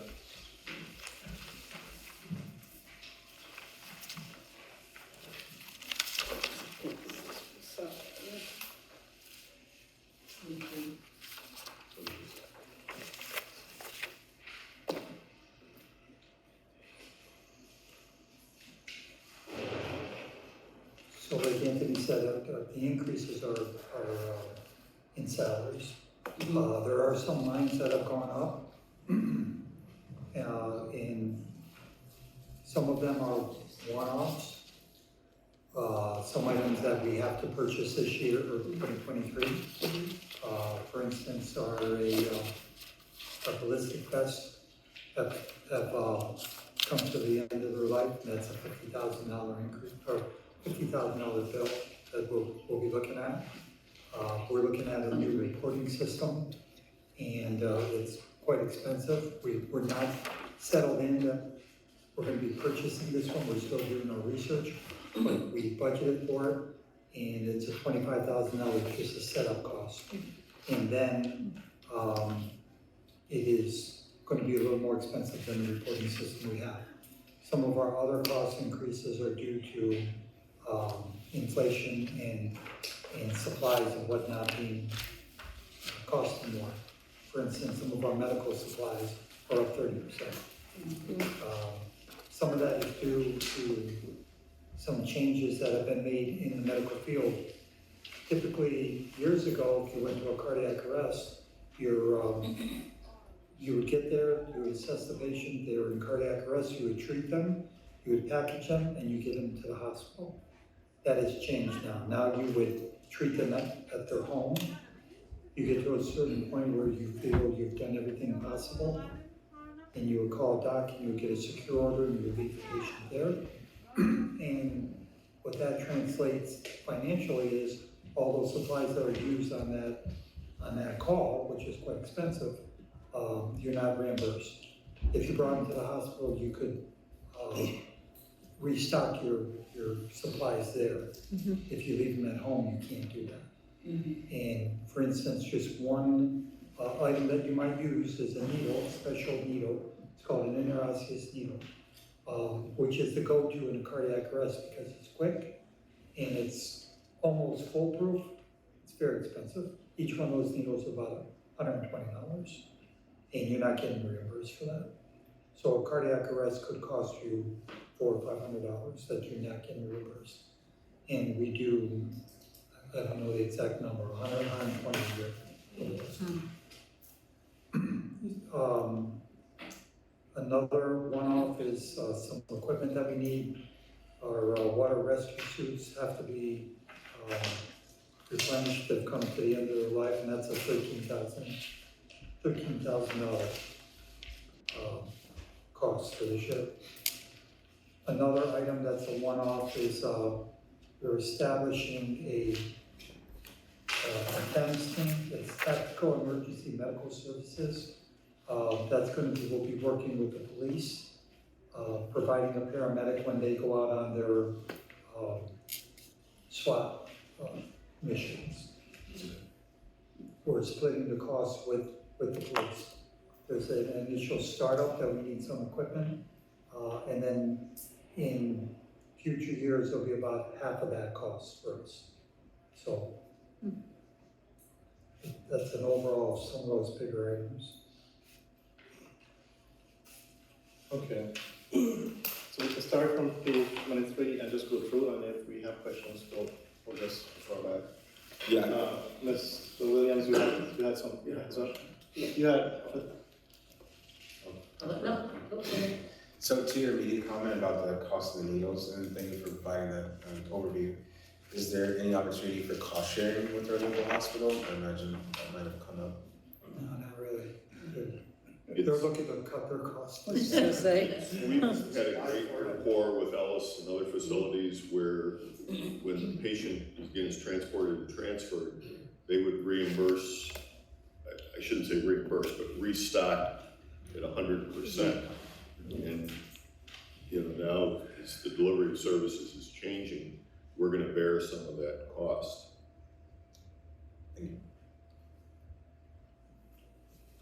Any additional question on the fire administration on page 23?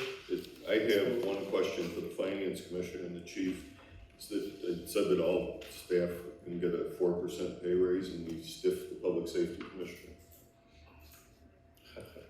Wow, didn't realize that.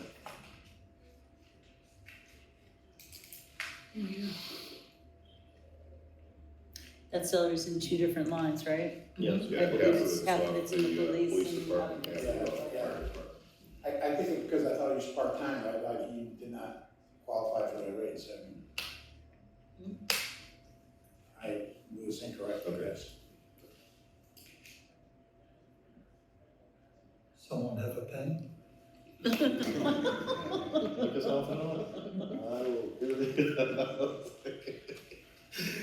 All right, let's move on to, Quick question, go ahead. just general, so like, my first question is, that change in delivery of service, that is probably due to like just a, safety of patients, it just seemed to be, to treat them at home is a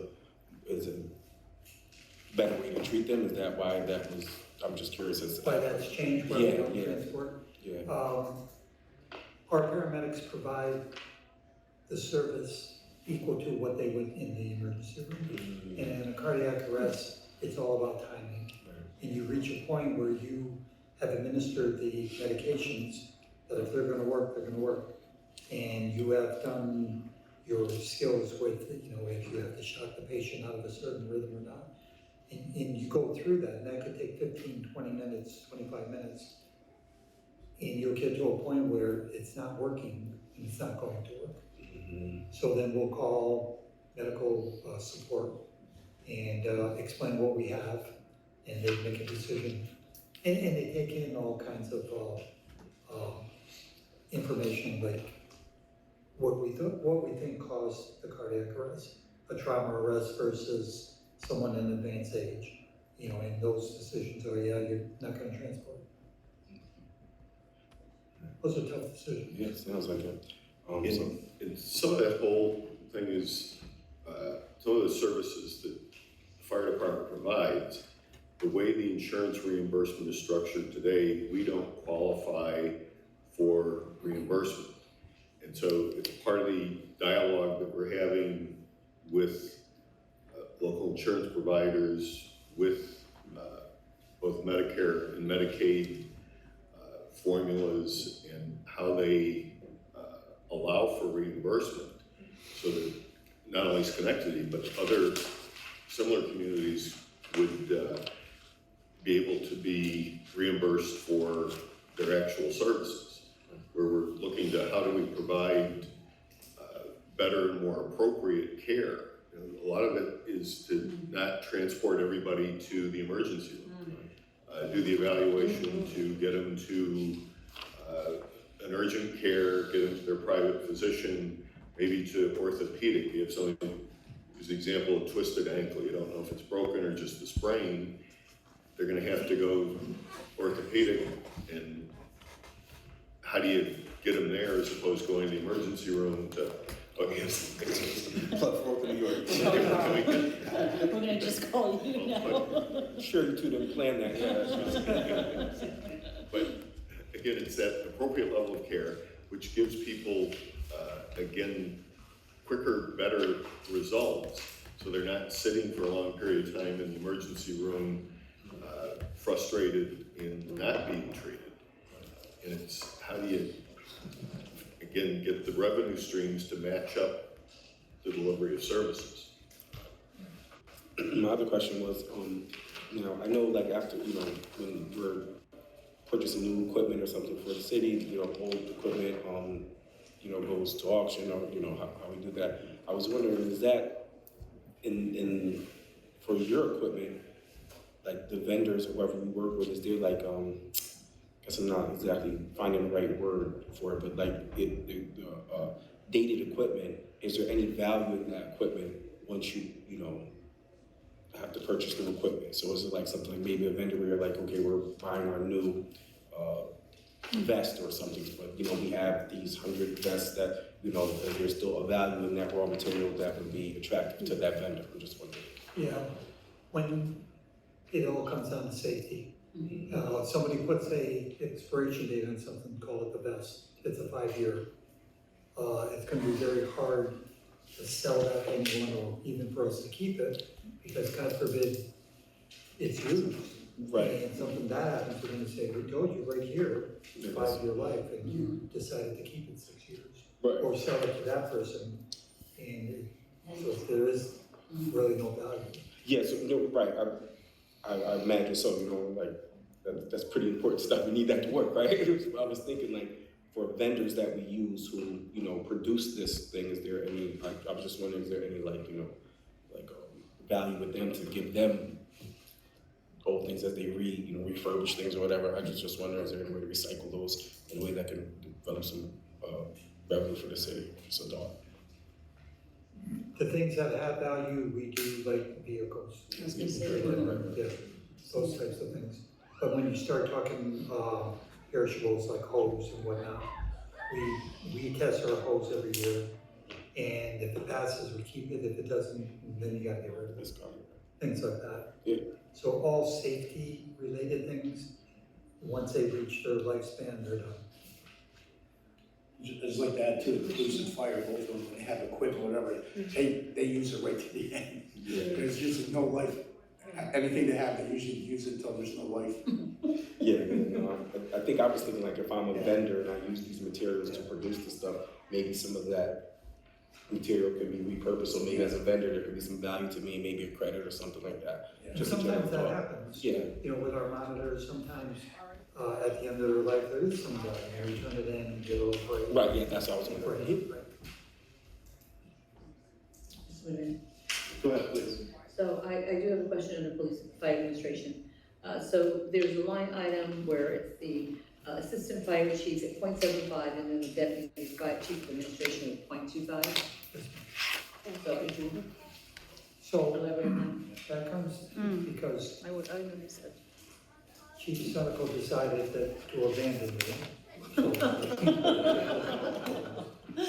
So going way back on this expedition. I'm not over it yet. So when he retired and I became the fire chief, we had an opening for the assistant chief. But we didn't have a list from civil service. Okay. So it was decided, well, we had the list, but we didn't have people on the list. So it was decided that we were going to offer another test. And when that test is given and we have a list to look at, we would appoint a new assistant chief. But in the meantime, we came to council and we asked for a 7th deputy chief to try to pick up some of that workload. So we're anticipating in the first quarter of next year to be able to look at a list to appoint an assistant chief. But until then, we're using that 7th deputy chief.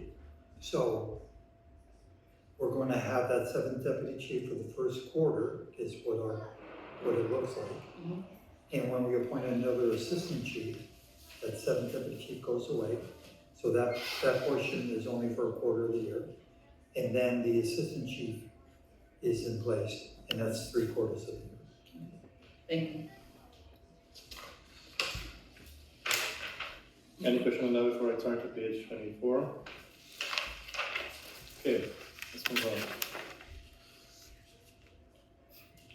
Chief, can you explain the administrative expense for Public Safety Foundation? We allocated this last year, and we were hoping that this was going to be used towards the community. Can you tell us where you are with this portion? Or your department contribution? Yes. We have used that line we do a lot of events, and And, we're at the events for public relations. We're out there getting, fire safety information, and recruitment. So we have things that we give away, we purchase some items. And we're gonna be purchasing other items, so for the rest of the year, you'll see that being used. But we're also working with the police department on some events coming up, so we haven't used money, all the money yet. We're using some of that money again for, public relations and community building. So for the rest of the year, more of that money will be used. And then for next year, we're still researching it.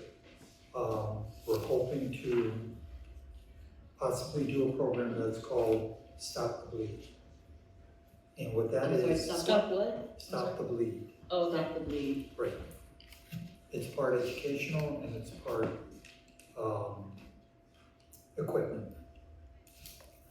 What it's designed to do is to get into the community, and we would like to possibly target the schools, maybe the high school. Start with teachers and maybe certain groups of children, seniors. And you actually go in there and you show them how you would stop major bleeds. And you would have a packet. In that packet would be tourniquets and gauze and some other items again that would assist stopping a major bleed. The idea is, God forbid, we have a school shooting, or we have another large event. Now you have people that have been trained to assist to a certain level, and you have the materials they would need to help you. So it was something that happened in Las Vegas. They had the shooting. They had already had that program in place. So we're researching that, if that would be a good source to use some of that money. Chief, I would just tell you that I think you're being a little modest when you're talking about some of the community engagement stuff that you're doing, because it's not just outreach, it is outreach and education, and really it's preventative things, it's really being proactive that, make sure people are educated around fire safety and things like that are, we can't always, measure the benefits of that, but we can measure the benefits of it when it doesn't happen. Correct. So I would just. I can tell you pretty certain how many fires we had, and we can project how many we're gonna have. We do 35, 50 structure fires, second alarm fires on average. That doesn't include the fires that we prevented from going to a second alarm, because we were there quick and we got in there fast, and our people did a good job. But I can't tell you how many we prevented. So we are out in the community. We gave away some smoke detectors at an event that we did. We're in the schools, we're at other community events. And we do hear the stories. It was Lexington Avenue, I think, fire approximately, they all blended together. It's one big fire in my head. But it was a fire that was started, and it was a Saturday, I believe. Parents were sleeping in the bed, and the girl, a young girl, I forget how old she was young, 7, 8, 9, I don't remember. Down, is this the one between Brandon and Knott? Yes. Yeah. So that child went through one of our fire prevention talks. She executed the plan perfectly. She did everything that was taught. So that's one we know worked. And there are many more that have worked that we just never know. So the community outreach is extremely important. I appreciate the detail on what you're doing there. Those are things that we need in our community. But if I can recall, when we passed this out last year, it was primarily towards athletic events, driven towards the engage the police department. Was one of the reasons why we changed it into public safety was a public athletic. Well, I think in other communities it might have been like a PAL. Yes. But I think that because we're combining, these guys are working together as departments, that Public Safety Foundation name came about. But I think it's any community outreach events that, either is doing. Yeah, I think it's correct, yeah, that we changed it to public safety to accommodate the, was it primarily driven to engage the youth in athletic? Well, it's to engage the youth, could have been athletics. In some of it, this whole thing, COVID has shifted the whole thing at a slower pace for the engagement, but it's delayed that groundwork for really recruitment in both police and fire. Yeah, because I would like to see if we can go back to where we originally set up this for. So engage the youth in athletic events, whatever we need to do to help that, we're there. Rather than putting them to buy meaningful, supplies and sharing things out, which is good. But we can also accommodate funding for that stuff that you just mentioned here. But we need to focus on the Public Safety Foundation, what it was actually, we voted, we approved it for, things like that. Just to benefit the New City Council who passed last year. Yes. I was there. I guess I would see it as a more generic. I mean, I know when the 5 Tuesday night events were held, for example, this past summer, and both the fire department and the police department were there, and they had giveaways. Although I'm gonna say that I think that the fire department was jealous of the police department because they had better giveaways a little bit, just a little bit. But okay, so here's the deal. Which is why we need to increase this budget. Which is why we have to have the $25,000. So the police have a very good way of getting things donated, and they have some awesome. I actually know what the secret was there. Awesome giveaways. I know the secret. I know the secret, I'll tell you. Okay, so they did a lot of work and they got a lot of great things and everybody's very happy. Right. What we did was we purchased a bag for $1.25. Yes. With our name on it, that the kids load our bag up. And Believe me, everybody thinks it's the fire department that gave Yes. But I guess I wanna go back to what Mr. Mudavera was saying, though, I guess I just don't wanna just limit it to athletic events, because there might be other kinds of community fairs. Like if we had the thing at, Central Park, I can't remember which one that was, but, I mean, like, even think about like a Juneteenth or, the Caribbean Day or any of those kinds of festivals. If our folks are there and have giveaways, those I think should be under the same umbrella.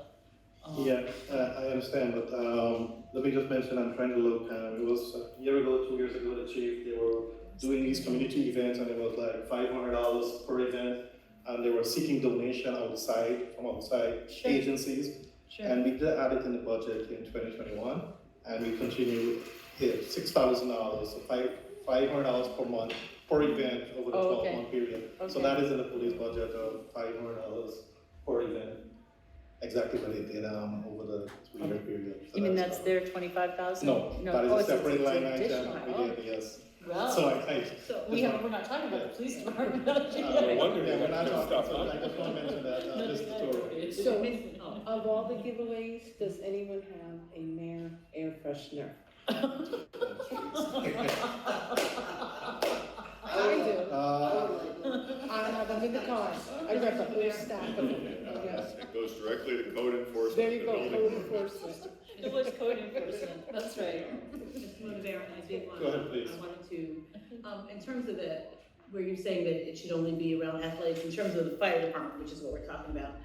I'm not sure how that really looks. I understand with the police department, but, like the program that you talked about, Stop the Bleed, I think that's like, that to me is just something that actually just makes sense, because you're teaching a skill, and then if people are in that unfortunate circumstance where they have to be able to need it, I think it's a good thing to teach children, or anyone that you're going to teach, and also, it's something, once they learn the skill, it's there. And actually, I actually witnessed something similar to that, where, so I was there, and someone got shot outside of the office where I worked, and there was a guy who had been in the military, apparently, and he knew how to do a tourniquet, and that helped save that person until, until the paramedics came.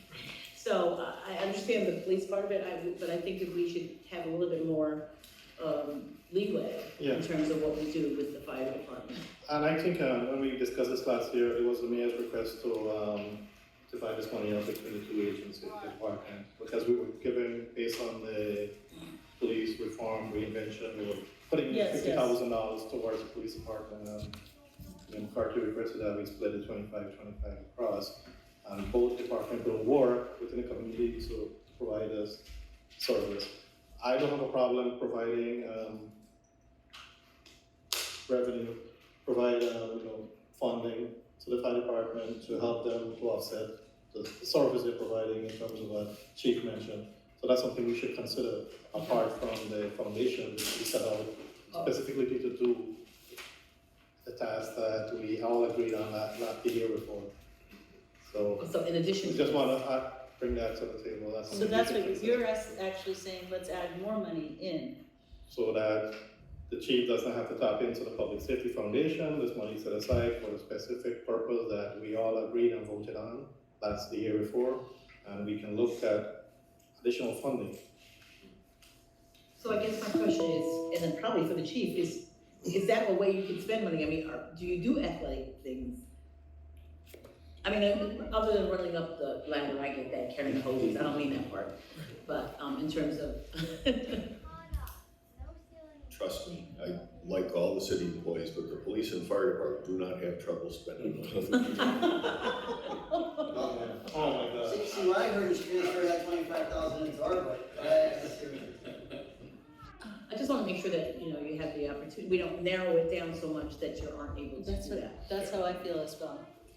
Well, we've been, past couple of years, we've increased our, working relationship with the police. They do some great things.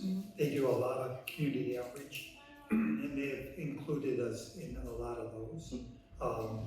So that's where a lot of our, focus has been, especially this time of the year. They have like 3 different events coming up, dealing with Halloween and, That's great. and Christmas coming up and whatnot. So a lot of, supplies that we'll need will go towards some of those things. And when they did their 5 nights of athletic activity, we participated in that also. But as far as us doing a sole athletic event, we have not done that. So, and that's why the ask was to team up with the police department, Yeah. firefighting police department, to get out there and provide the assistance to you. Yeah. Sorry. Go ahead, please. So if I'm understanding this correctly, we're saying that the foundation was tasked with, that those funds were supposed to be around career exploration and in recruitment? Is that what we're saying? No. Okay. Youth engagement in terms of sports. Okay. Isn't that, yes, Chief? We Isn't have- that what we're talking about for the police? We have a number of events with sports, kickball, basketball. Okay, Yes. okay, all right. Primarily that, engagement with the youth on that level. In this Stop the Bleed program, I would suggest that what that does is, not only is it teaching people a life-saving skill, but what it does introduce people into that field, and it is kind of something that will, increase the likelihood of some sparkling young person's interest to say, Right. this is something I could do for them. So, Yeah. I like that. I know I'm sounding very argumentative, but I just wanna say that I hear what you're saying, and I value that, what you're saying. But I do also wanna say that I would rather see us go back and just expand the, what we originally, I don't actually remember that we said it was gonna be We'll just. look it up and. But I guess I would rather email it expand out, that yes. to be more inclusive of any type of, anything that they needed to do community outreach Absolutely, around, so. and maybe if we look at it back, I will ask, Ms. Michael to kind of look that up for us, that resolution that we passed with the backup for this, the Public Safety Foundation, and we can share it to all of us, and we can revisit it and look at it, and maybe expand it, and Yeah. a little bit of, some additional funding. Give them more flexibility. Flexibility, Yep. yep, Agreed. agreed. Like On Junior board? fire department or something. Junior Yeah. fire department. Yeah, all right, let's move on.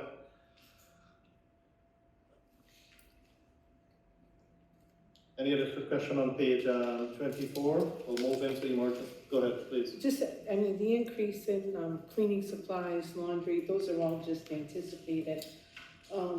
Really, money's proposals that were put out and, you know, it's like $10,000 more. and- It's just the, Just reflecting the market for Right. cost of the product. I mean, will and there be services. more, will it be, I mean, where did those numbers come from? I guess, Yeah, I know. As we watch Yeah. the increases now, Mhm. we try to, you know, estimate what it's gonna be in the future. You know, they're all up, everything, medical supplies, like I said, 30%. Some of these other supplies, 8-10% are up. Laundry and, For the laundry, we know for a fact the universe raised the Right. prices. Yeah, We know that for a fact. yeah, we know that's going up for sure. only needed to know. Any other question on, the section? Just about the ARPA, Yes, so in terms of Yeah. what do we do What after do we this? do after?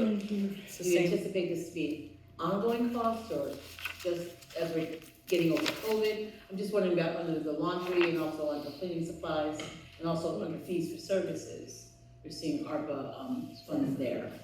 so what we learned from ARPA last year was, when the budget was made, we would look at a line, and it was decided to help that line, say it was a $50,000 line, I don't have anything specific to tell you, but say it was a $50,000 line, it was decided we would keep $35,000 in the line and then supplement it with $15,000 of ARPA. But then, as the year went on, we found the restrictions maybe prohibited us to use that ARPA money for whatever we were trying to buy. So this year, when we looked at the budget, we said, well, we still need that $50,000. So we readjusted it to be a more, what we think is a more accurate budget. And then we're trying to use some of that ARPA money for the one-offs, that we think we can use it, we know we can use it, and we won't have that reoccurring next year. So the money that we're using in ARPA, we're not gonna depend on it. Good, And we adjusted the line to be more of an accurate line. great. Makes sense. Thank you. All right, let's move to the next page 25. Chief, I have this question. Why the pay reduction? Now, I don't have 25, so if you can tell me what. Or is the fire Fire captain, Fire captain. emergency medical service? I haven't either. Because there's a new fire captain in that position. So his pay rate is a little bit different because of his longevity and steps. Oh, great, okay. And we don't like this guy as much. Just kidding. All right, let's go. Any question going down on page 25? Please go No. ahead. Just paramedic bonuses are a lot less, $30,000 less. Paramedic bonus. Oh, yeah. I'm sorry, can you tell me? It's 30. 411, 130. Paramedic bonus. 130 paramedic bonus. Yeah, I just had it marked. 824, yeah. Yeah, I'm looking at my notes here. Okay. Okay, because we have some new people that are not at the position where they would get that stipend. You have to be on the job at a certain amount of time, Yeah, and they haven't met that qualification yet. yes.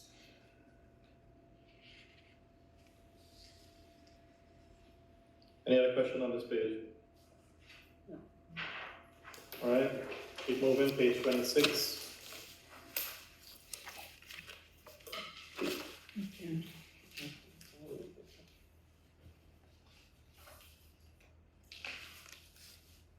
Chief, there was a lot of movement, sorry, there was a lot of movement here, just for clarity, can you just give us for the sake of conversation, as to the movement, people moving up and, because you have some, You're looking at the salaries. yes, So every year, if someone was at step one, they obviously go to step two. And then if you have someone that retired, they're going off at a higher rate. So it's always gonna fluctuate a little bit. My question was about the firefighter academy ARPA. And so that's $336,735. So I was just, again, wondering how that's a pretty, big chunk of change, and so how, moving forward, that would be paid. Again, this is one of the things, because we try to get as many people in the academy as we can, because of 2020, and because we did not send so many guys to the academy. These are, we're actually fulfilling we're fulfilling a lot of these firefighters now. You'll see at the end, when ARPA's done, we'll be at full force, and we're using ARPA because, we were able to. No, I understand that. But my question is, so now we're getting more people through the academy using the ARPA funds. Yeah. We still have to pay them after it's over. Yeah, but what's gonna happen is that you'll have a full force and you won't need as many. So you won't have 10 guys in the academy every year, you'll probably go back to we used to get 3 or 4 a year. Right. Instead of having 10. And this is because because of COVID, we actually couldn't send anybody to the academy for 2 years, so now we're just trying to fill all those positions that we're able to. All right? Oh, yeah. Any additional question on the admin salaries? Let's move to the next section, the support. Any question there? All right, let's move down there. Chief, can you just explain to us what public safety equipment and then public safety equipment ARPA? Can you please? I can tell you. 3412, It's what we, It's the first, public safety equipment is 8 turnout gears at $4,100 plus the ballistic things that the chief had talked about earlier. The 28,000 ARPA is the turnout gears for the 7 officers that we have as ARPA coming in. So for the turnout gear, we're paying you the ARPA money to pay for those 7 guys because they're going to the academy. Thank you. Yeah, sorry, I didn't print my video, sorry. All right, keep moving. Any additional questions? Page 27, top portion, go ahead, please. Well, just a firefighter for 75,001, and did he move up to another position or something? There's no. which line are you on, Doreen, where are you? 3413-100. Okay. They limited a firefighter by putting in another lieutenant. Okay, so 3 lieutenants, okay. You're looking at the Prevention Arson Task Force. That's when we came to you for the firefighter position was renamed to a lieutenant. Right. Perfect. However, we don't have to call people in, the lieutenant can handle it. Right. Go ahead, please. So I actually had a question about that. I know when you came to us, chief, you were speaking about potentially or trying to forecast limiting overtime in that regard. I see that it increased by 2,000, so was that still holding true, or are you anticipating in the future just work assignments with this? I'm sorry. 3413, it's 112. 112. Yes. It's overtime. With the team, I have 100, 112, I have that. And Or just when you brought us to council, you were mentioning how having this firefighter potentially working out of his scope of practice, it was putting some undue burden on the limited lieutenants, hence wanting to move the firefighter to a lieutenant position. right. But I know we're kind of doing that with the expectation of limiting overtime, so just in this one instance, why is it increasing? I think that just reflects the pay raise. That's the pay raise. Right. Thank you. Actually, if I may, one more. Yeah, please. Go ahead. I know there's stipends in other areas, like hazmat stipend. Can you explain what the arson stipend is, just the first time it's being added? 3413, 126. Contractual stipend. Okay. That's the new contractual stipends for those 5 guys, 4 guys, Appa, Howell, Mazzaroni, and Penn. Thank you. Any other questions? Let's move to page 28.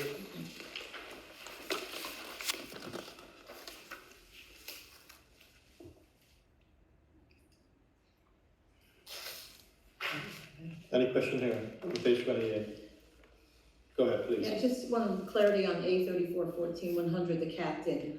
In 20, so I'm not clear why in 20 and 21, there was no actuals, but then start seeing it in 20 and 22. In 2021, you see, there was Yeah, it's up. 81,000. Right, I see that. Yeah. But, it's just on the wrong line, because it's not. Well, we don't wanna mix it up, because we did it so you can see it better. Okay. We want you to focus on last year and this year's. Okay, all right, For Thank you. when we do the salaries. okay. And as you can see, because of the new contract, in 2020, they went from 81,000 to 89,000 because of the new contract that went through, so. Okay, thank you.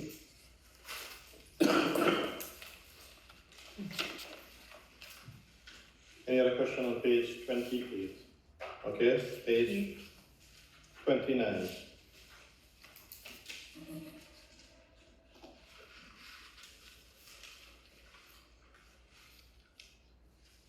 Any question here? Yes, Go ahead, I was please. just wondering why A 3415-111, that the longevity, increased by about $6,500. So That's his contractual, this deputy chief is going into his, what is it? I think 15 year. Massaro, no, I think he's close to 20. 20 years, and the new longevity rate, is almost 14%.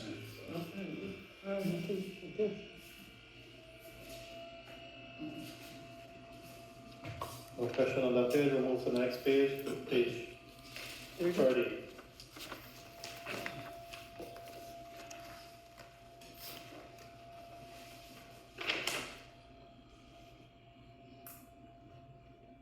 Any questions on these few items? If not, there's nothing here. Thank you, Chief. Thanks, Chief. Appreciate it. So we, Do you want to do capital projects for the fire department now? Oh, sir? He's only got a couple items. Where are those? Capital projects. Oh, the capital projects, right, yeah. I'm Yeah, sorry. we can I do didn't that, hear it, I didn't yeah. hear it. Instead of having everybody going back. Yep. All right. You want to see them here? so you have the capital? We do. there? Yes, we do. 'Cause I have handouts It's just that three you- items. No, we do. Okay. This one is for you. Only 3 items, and we should go quick. Go ahead, Chief, you can explain this a lot better than I can. Okay, so the first one, we were requesting 2 command vehicles, 2 SUVs, in there to replace 2 vehicles that are 17 years old. So it's pretty basic. So over the last few years, we've been trying to, we do a really good job with our frontline vehicles. This is some of the other ancillary vehicles have gotten pretty old. So the next item would be a RC truck replacement. Currently, we're using the vehicle that we purchased from Jonesville Fire Department in 2018. Vehicle's 21 years old. It has, it's shown a lot of wear on the body. It's starting to have some mechanical issues. So that would be a $90,000 vehicle, and we're hoping not to spend that much. But because of inflation, we're not really sure where we're gonna end up. So, we think, it may be a little bit less, but that's why we budgeted for 90. And the last item is for extrication equipment. What we're using now is 10 years old. We have 3 separate units. 2 of them are hydraulic and 1 is battery. Hydraulic systems are really good with certain applications. Battery applications are really good with other applications. So right now on truck 1, we have a hydraulic and a battery unit, and on truck 2, we only have 1 hydraulic unit. And they have reached the end of their life. So we're asking for 2 hydraulic units, 2 battery units, and we would put 1 hydraulic, 1 battery in truck 1, 1 hydraulic, 1 battery in truck 2. And these are jaws of life. Right? Jaws of life. Yeah. Yep. So, and then what we would do with what we have now they would be assessed, and what can be used and what we can piecemeal. We would take that unit and put it on the spare truck. So now if the spare truck had to roll out, it'd be ready to go. Great. Any question on capital budget for the fire department? Seeing none, Chief, thank you. Thank you. Appreciate it.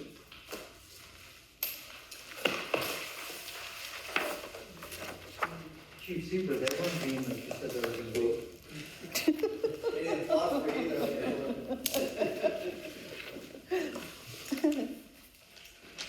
I'm saving the hostilities for us. Yeah, yeah.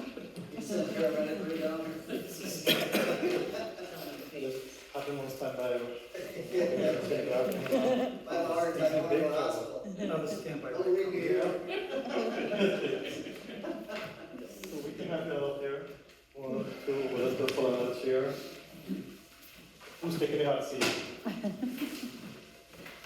Chief is. Okay. You don't say. Unfortunately, leave it. Oh, come on. With the chair.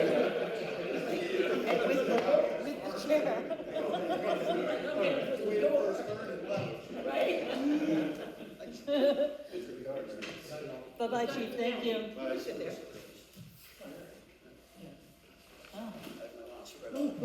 You can sit there. No, he wants to spread out.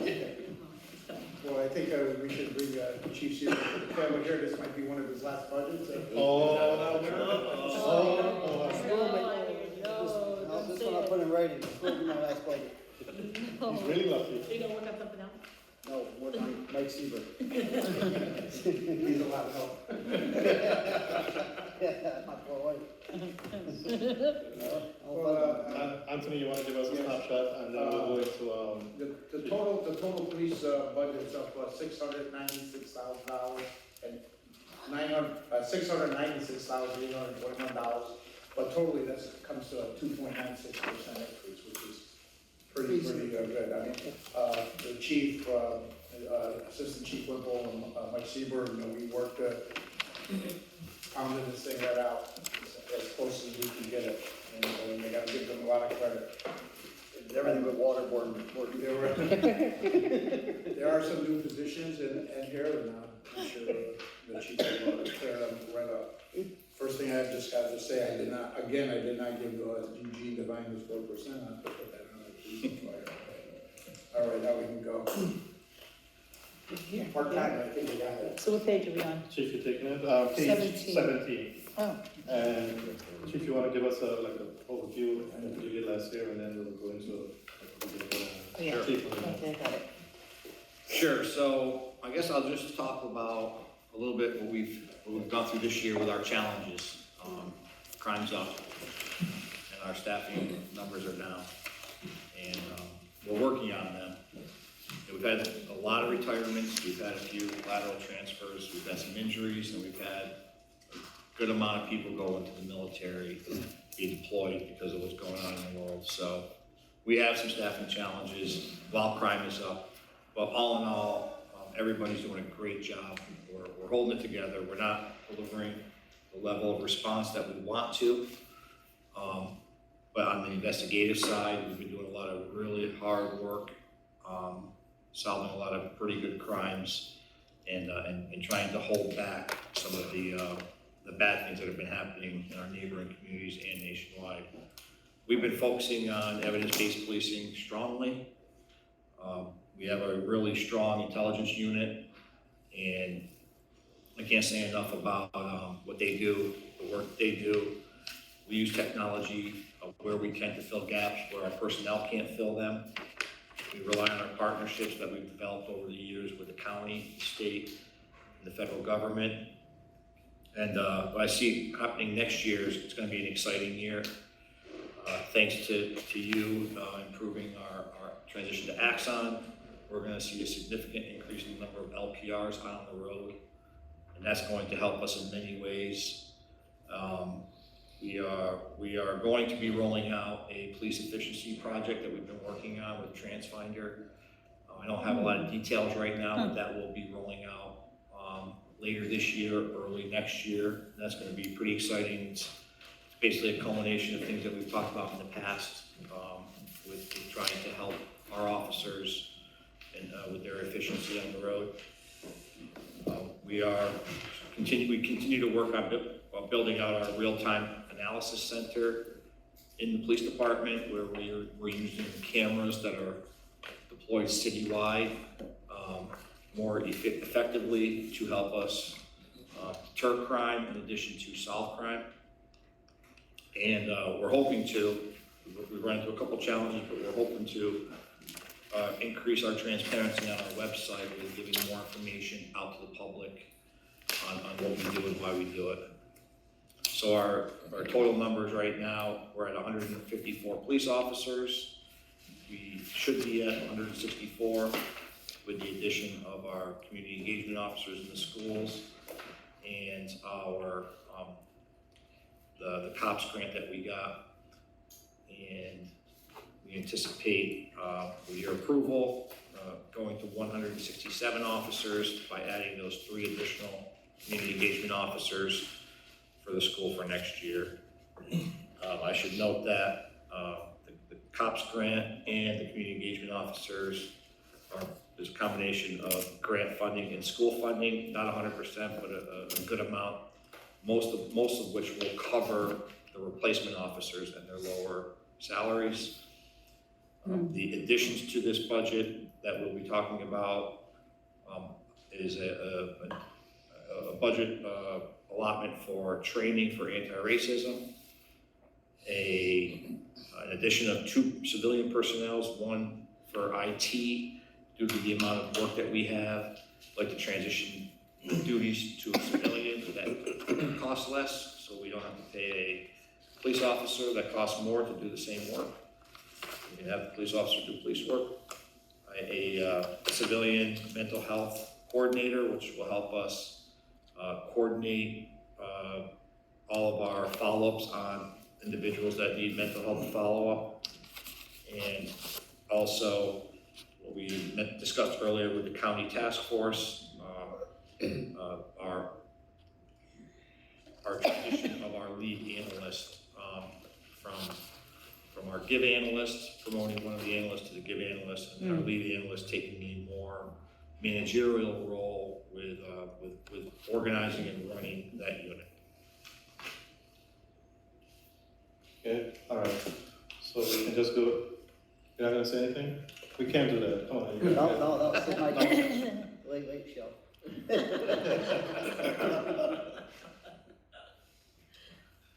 All right.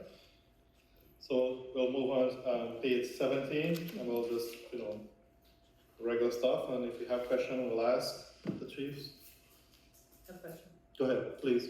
So, the mobile radio, well, actually, it's back, that's yours, right? The mobile. No. Okay. Yes. Yes, could you, That's on Yeah. page 16. yes, could you, 16, oh. that is what? The vehicle that we see parked various places? No, what happened is, No, you got it. what happened is, over the years, we had a mobile radio district within the county. So all the members, all agencies within police, law enforcement were members of it. They had a budget and ran our radio system. And that was a VHS type of system. And over the years, through the county and through the police departments, we secured a grant for upwards of $12 or $16 million with the county making up the difference. It's an $18 million project for the infrastructure of an 800 megahertz radio system. With that system, there are certain licensing, certain things that they have pushed down to the city and towns, and that's our portion, similar to what mobile radio district was before. So it's just our portion that, but the new radios haven't cost us anything. The whole $18 million project hasn't cost us anything. So this is kind of our end of it as far as what we're responsible financially. And there's greater interoperability between agencies in this system that's in place now. Yeah, not only that, you can communicate, if we had a car pursuer had to assist with another agency, we can communicate flawlessly throughout the state now. And so it's a system. We also become a hub that they wanted us to be because our geographic location, somebody coming from Buffalo, somebody coming from New York City, we can actually, our radio towers assist them as well. So it benefited the state largely, but it benefited each local municipality as well. So. And an additional benefit, it's platform that can just grow tremendously. One of the things that they're focusing on for next year is to give a portable radio to every principal in every school, so that in an emergency, they'll be able Nice. to communicate. Go ahead, please. So on line 83120 on page 17, police and then something, COMM, like community chaplain under ARPA for 12,000, what is that? We started it last year, huh? Yeah, that's a budget amendment that we put in there. We have not done anything with it yet this year, but we have a meeting scheduled where we want to build a police chaplain program that's for the community. The one above it, which is the police chaplain, is for the police officers, but this would be a police chaplain program that we would have them out in the community, engaging with the community, be there for the community. Should there be a traumatic event where we call for a chaplain, a member of the clergy will come there and be there for the community.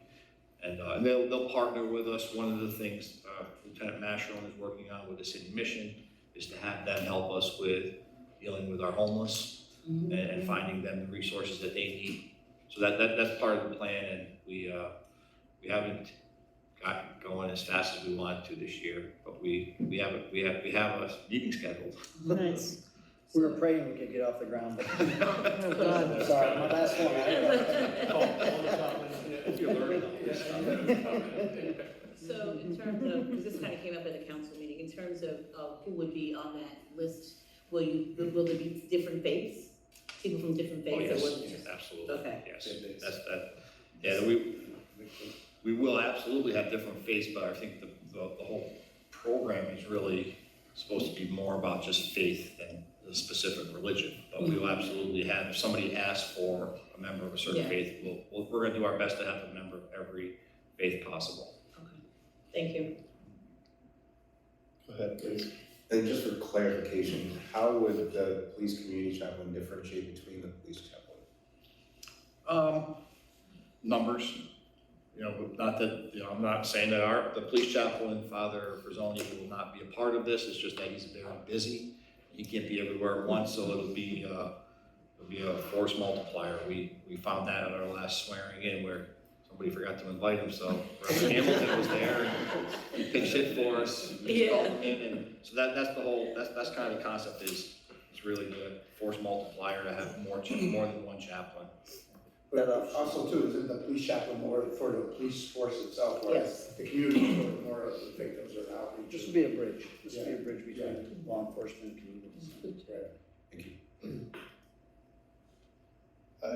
You mentioned about, I'm just gonna ask again, an information technology specialist. I know we are currently utilizing the overall, the city IT department to assist your police department. Sometime back, we had a lieutenant R&D that will see and assist with IT work. Where is that position and support versus the new ad that you're looking for here? He's still there, and so this, a lot of the things that he does, we want a civilian to do. So it's we want to try to clone Juan or Rosario and have them do a lot of the work that he's doing. And then we would, once we got that position up and running, we would look to have that position transition to, we're not sure exactly what, I'd rather not say publicly what it's gonna be, but we're looking to have that job transition to something that's very important in the police department. But currently, you're getting the support from the IT department. Yes, we are. We just see that, especially with bringing on Axon, with trying to work towards what the mayor's been asking us for, which is to grab the data that's up on the edge of every light pole, bring it down and make it actionable. That's where we need more technical people. If I can also add, we've embraced technology so much, especially over the last 5 years, just from administrative costs of licensing and so forth. But there's a lot of administrative actions that Juan and Rosario can't have the time to do. And the lieutenant does some of them, not all of them, because we kind of spread it out, but just kind of brings it all together and gives us somebody on a daily basis that we can work with. I personally think it's very important, to have this position because of technology that we're embracing. So just as we expand. So this salary point, again, is a good estimate, but maybe on the low side in terms of what the skill set For technology. we'd like. So, Go ahead. once you get the civilian on to do this, and with the sworn officer, what happens then? He or she, I'm not sure which is, goes to, how do their duties change if they won't be doing the information technology any longer? It'll be something connected, but just more focused on solving crime and leading people rather than doing the busy work, delivering a portable radio to somebody or helping somebody fix their computer that can't log on. A lot of the things that are being done right now by this lieutenant could be done by a civilian at a lower salary range. And meanwhile, we're not achieving a lot of the things that the mayor's been asking for or the council's been asking for, and that's what that lieutenant would be focusing more on. Yeah, a lot of R&D, research and development on certain projects that we have. Again, technology's changing so much within law enforcement, what we can gather. It's just kind of overwhelming for us non-IT people. And the mental health specialist, you did mention that. That's for me. Well, we all know that. Is this enough? Better add another one. Okay, it's for the rest of the department. So you explained the roles and responsibilities, and it's not gonna be a sworn officer, is that correct? Correct. Correct. So where will they actually physically be located? In the police They department. will be in the police department, and so their role would be to, if something happened on site, they would then go to whatever the scene was, is that it? Or would they go on all calls? Yeah, what we found right now is that we're not having a problem with handling the scene. We're having a problem with the follow-up with what happens next. Okay. What do we do with them? So what we're looking to do, and Lieutenant Mastro can speak a lot more intelligently on this than I can, but we're looking to have somebody who really is a caseworker on our end, that when we ask, well, what happened with this person? They can say, oh yeah, well, we refer them to City Mission or Catholic Charities or New Choices, and they're working with them, and this is the contact there. So that when we're going to a scene and we know that they're there, we have the appropriate case to really dive into to say, okay, well, what's going on with this person?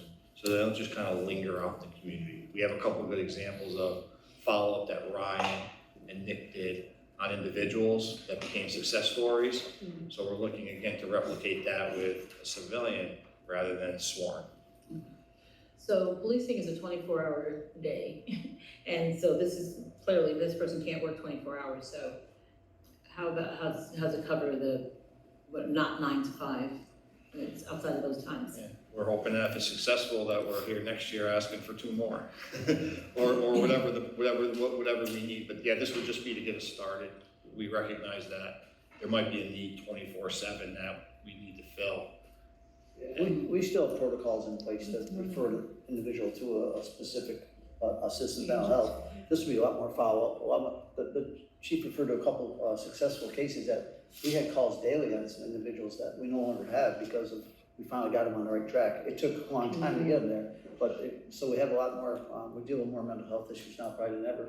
And so it's just to kind of really, I'm not gonna say it's a Band-Aid on everything, but at least it's a step in the right direction to get things moving in mental health. And it almost sounds like it's a tool for you, correct? So that you know where the individual is at all times. So it's not like you're going to call on this mental health person at 2 a.m. You're going to take your action with how you've been working it, and then perhaps they do the follow-up and let you know and keep eye on where this individual is and how he or she's progressing. Exactly. It's a resource for us that helps coordinate, has more knowledge about what to do. We're good at de-escalation, but we're not very good with the follow-up. That's where the individuals that we bring in, we know that they'll know how to follow up. For domestic violence, we run a multidisciplinary team where we bring all the players in on a monthly meeting and talk about the individuals with the most needs. We'd like to do that similar setup for mental health individuals so that, again, they're not forgotten, they're spoken about on a monthly basis, and they get the help that they need. Yeah, just a comment. Last year when we were talking, and this is in McCarthy, we were more heavy conversation toward consulting the mental health with an established agency. And I think that was the heavy conversation towards last year into this year. So I want to know what's the difference between that? Are we not doing that, or are we just going to specialists? We still look for partnerships with existing organizations, whether it's Ellis or other, and some of it is what's appropriate for a particular individual. But the reality is, need some of the staffing in-house to be able to do the evaluation, the follow-up, and we'll call some of the appropriate management between those partnerships. No, exactly, that's correct. But at the same point, I mean, we can complement by hiring someone, a specialist in-house, but at the same time, we need to focus on consulting some of these mental health, so that complement the PD department by calling in and getting help, but there's no way here funded. So I think we need to look at that. Sometimes, depending on what the level of service is, there's other areas where the county would pay for it, or other things where it's not the responsibility of the police department. I was just wondering, I think that, do we not still have a contract with, Northern Rivers or some, I think, is that what you're talking about? Yes. We contract with, and I think maybe it's under fees for service, but I'm not sure. Do we have that? I was just assuming it was, which is a bad word, but. Northern Rivers, So they are the contract that I think you're referring to, Mr. Mudern, that, we still have. So if you need mental health assistance, you call Northern River. So That would be is that 24/7. correct statement? They're one of the people we call. One, it depends on the fact pattern of the individual circumstances. And what line are they paid? So if we have a consultant that we're calling, or one or two, then what is the purpose of the mental health specialist? They're the coordinator, so if you think of like a hub and spoke model, where this person will be the hub, and then the spokes are all our different resources, Northern Rivers, Catholic Charities, Ellis Hospital. One of the challenges we run into is Northern Rivers are contracted with us, and then they run into a staffing shortage. Yeah. Ellis Hospital has a place for mental health, and they'll call us up and say they're shut down, bring them to Albany Med. They shut down their facility on State Street for the children. So having that administrative support to say, well, who are we calling today for this? You know, it's just a lot, and Ryan and Nick are overwhelmed dealing with everything else. So this person would be there to support us and help us really focus on coordinating everything. So it seems like this person is a coordinator, kind of a service navigator for people who with this person, part of their job responsibility, would they be expected to show up to a call, to maybe where there's a need, or there's some trouble escalating someone or de-escalating someone, or things like that, or would that kind of just their sole purpose and focus is just going to be resource navigation and coordination? I don't think we have an answer for that yet. It depends on who we hire. They would have to be a clinician for us to send them in to talk to somebody. But so we wouldn't want to limit ourselves to say that we wouldn't hire somebody and then use them possibly. Yeah. But we wouldn't want to say that that's definitely the model and then not be able to find that person and then sit back and wait. We have domestic violence advocates within our building that actually have office space within our building, and allows the officers to go and kind of pick their brains from time to time.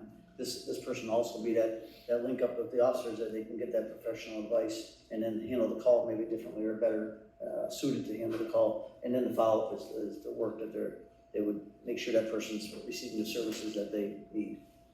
I think, if I could just, because there's a clear need for that. That makes really good sense to me. I guess, then in my thought, there might still be kind of a bit of a void there for that person that can be on-site support in the midst of a crisis, right? Like, so I don't, now that I'm looking at this, it seems like these are two very different needs. Like, one is coordination, service navigation, that liaison between agencies and partnering community partners. But what about that in the moment, crisis response, mental health professional that can support officers, Going out on a call. Yeah. Yeah. In the field, sorry. That's something we'd like to get to at some point, for sure. I believe Northern Rivers will do it now, they'll come out if staff is available, you know, to assist with us. Again, this is growing, this is gonna grow into, I think, almost its own unit at some point. We just don't have the luxury of having somebody from Northern Rivers into our building right now that can kind of foster this program and make it better. So. And Chief, you were saying that it's something you like, but right now that's not the pressing need, is what you're saying. So, okay. Yeah, it's almost like we got to get the program started. How do you walk before you get run?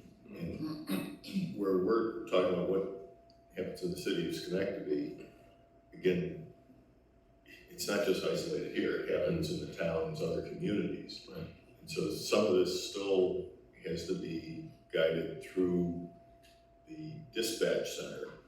When these calls are evaluated, how do you manage it? How do you get the appropriate resources to the situation and best deal with it? So my question is around their, will this be an MSW or a CSW for that position particularly?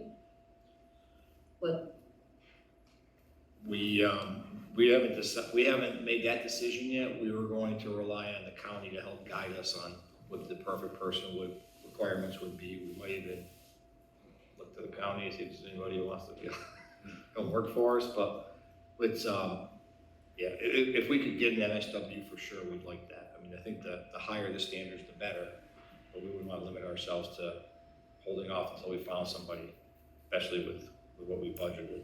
Might not be possible. yes, that's gonna be, that's why I wanna know.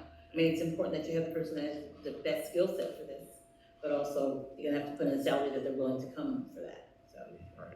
I'm not sure that's it, if you want the MSW, so. Okay. Any other questions? Go ahead, please.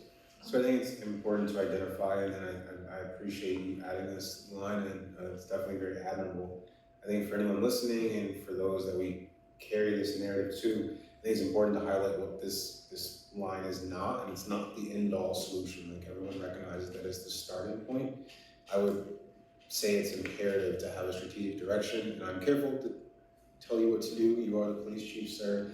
But I think from the individuals that I've heard in the community, hearing and seeing this in your budget is amazing, but I think if everyone just comes with a different expectation for it, I think you can quickly overwhelm any candidate that you put into this. Because having the expectation of them to manage caseloads of officers in addition to potentially having to go on calls, I think it sets someone up for failure. So I would say regardless of your intention for rolling this position out, I would absolutely urge community input, but definitely having a lane and reassuring the community that this is something that we are going to grow, whatever that you choose to.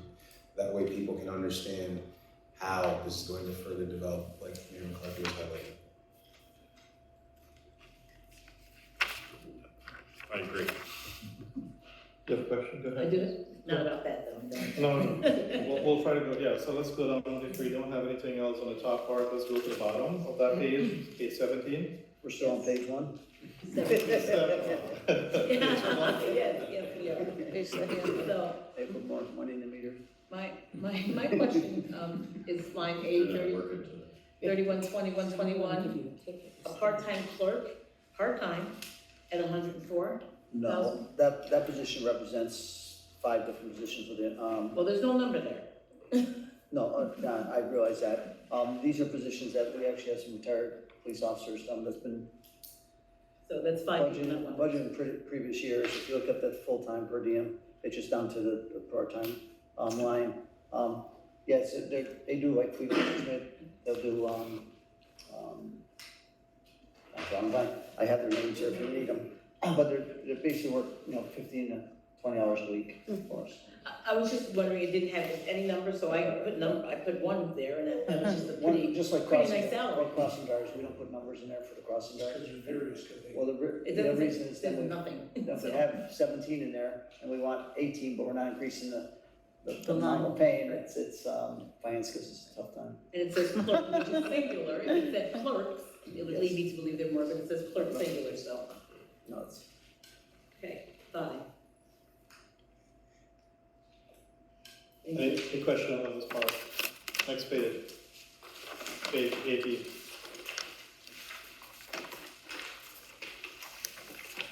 Okay. Fitzpatrick. I think mine's Third on, item down, yeah, I think it's the next.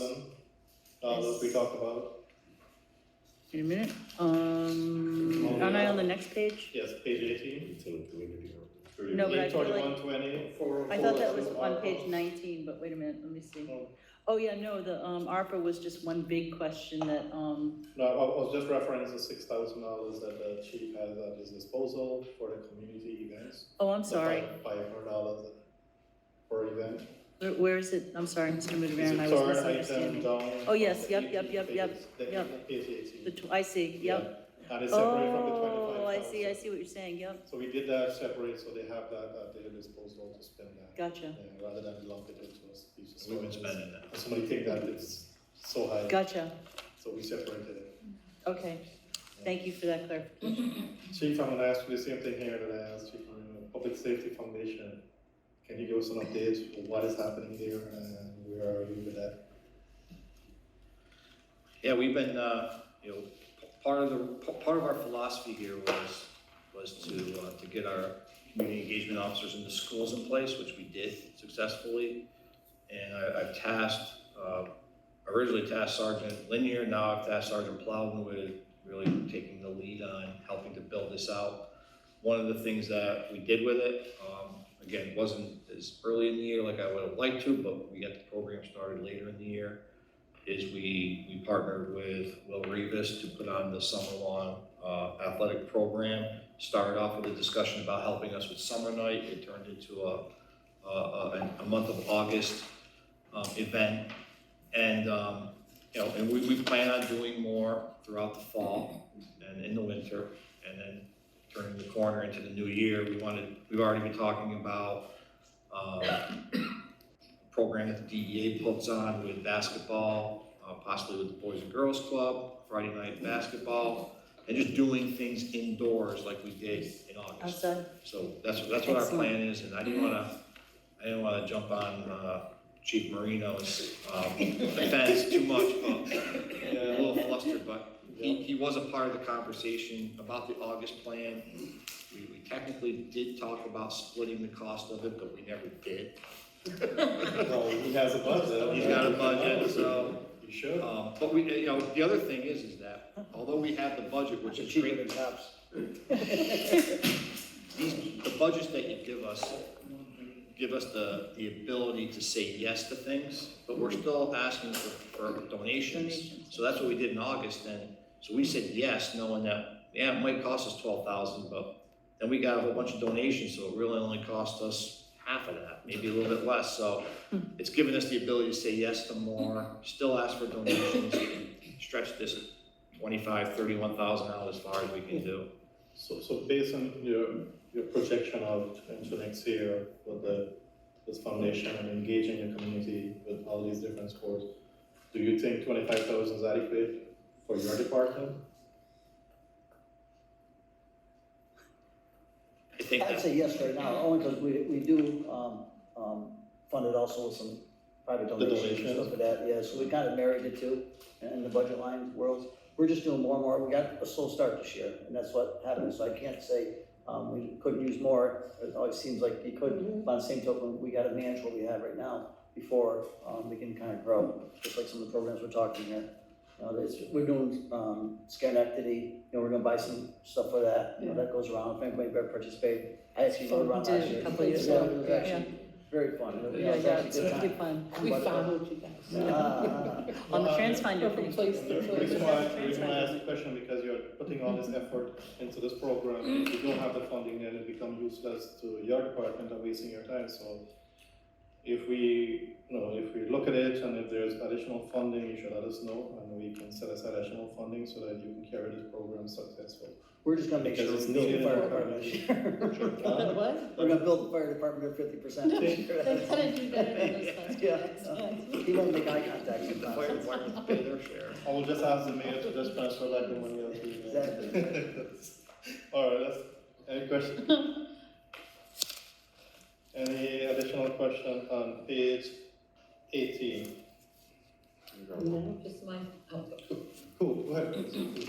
So, I'm looking here at the anti-racism training. Is that a one-time training Or is we looking to do that like for every officer and there's, going to be some? The conversations we've been having so far have revolved around bringing it in for an immediate 8-hour training, with then having follow-up refreshers every year, 4-hour refreshers. That's kind of what we do for all our other trainings. And then I'm the president of the academy. I've been having discussions about bringing it to the police academy. So that way we know when they come out of the academy, they've had this training, so then they could just do the refreshers. So that's where we're going right now with it. And we're very close to saying we have our vendor that's going to do it. We just had a conversation, was it 2 days ago, Carl? We were in that meeting. We have about the Underground Railroad putting it on. So I have my training sergeant following up with them, and we don't even know numbers yet. This is the number that we had on a proposal that we felt that if we had to go with, we could. That would have been only a one-time thing. So we're hoping that this money actually, we pay less for the Underground Railroad, and that we have the ability to do refreshers also. I'm thinking that almost having someone in-house to kind of like do some, as these trainings and stuff are growing, there's programs that you can kind of train people to do some turnkey stuff as well.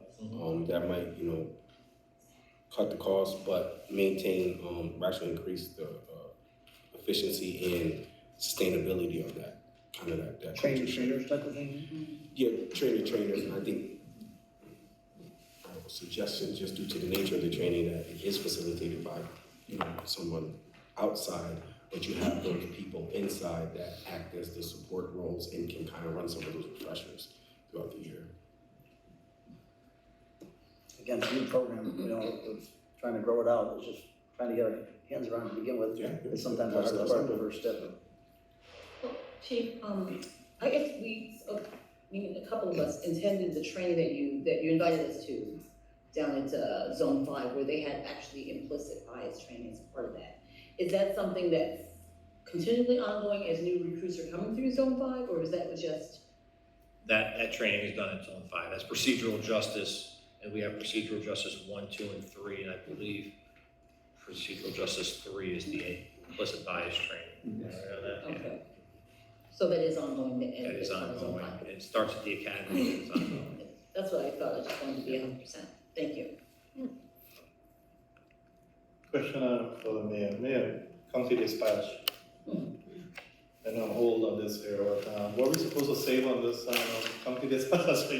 Where is that? I'm all the time on Where is that? Which line are you looking at? 404C.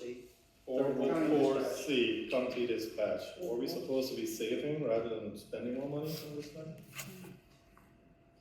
1.991 mil, page 18, almost at the top. It's 3120-404C. I think some of that, they just settled a new contract, I think part of that is a new contract, but they had a lot of vacancies within the county. I don't want to speak for them, but there's a. He hasn't done a 440 yet. That's exactly what it was. They just signed a contract that gave pay raises and other things. It just becomes the ability to recruit and retain qualified employees.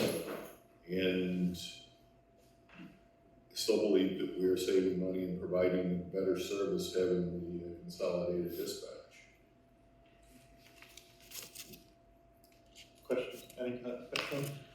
Chief, can you, all of it's about maintenance, oh, Any questions? I don't see your hand, can you get the hand? He didn't. I'm just kidding. Were you putting your hand like this? Go ahead, sorry. Chief, I had a question about the maintenance contracts, A312 agreements.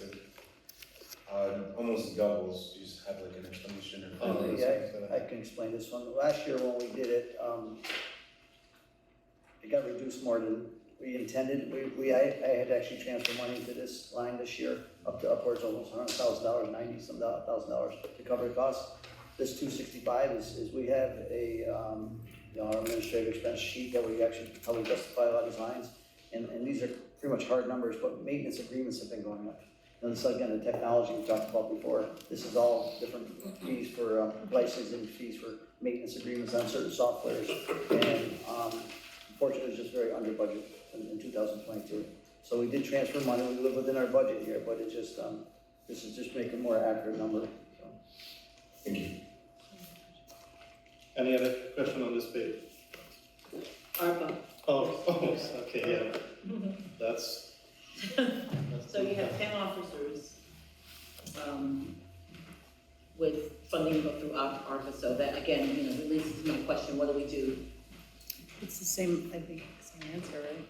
It's I think it's for Anthony, but For the quote, yes, our proportion of clothing charges, is that? no I'm salaries. talking about 833-100, it's step one officers, 10. Oh, yeah, those are, 10 officers. Those are the 10 officers coming out, from, these are the 10 officers that were filling the positions. Yeah.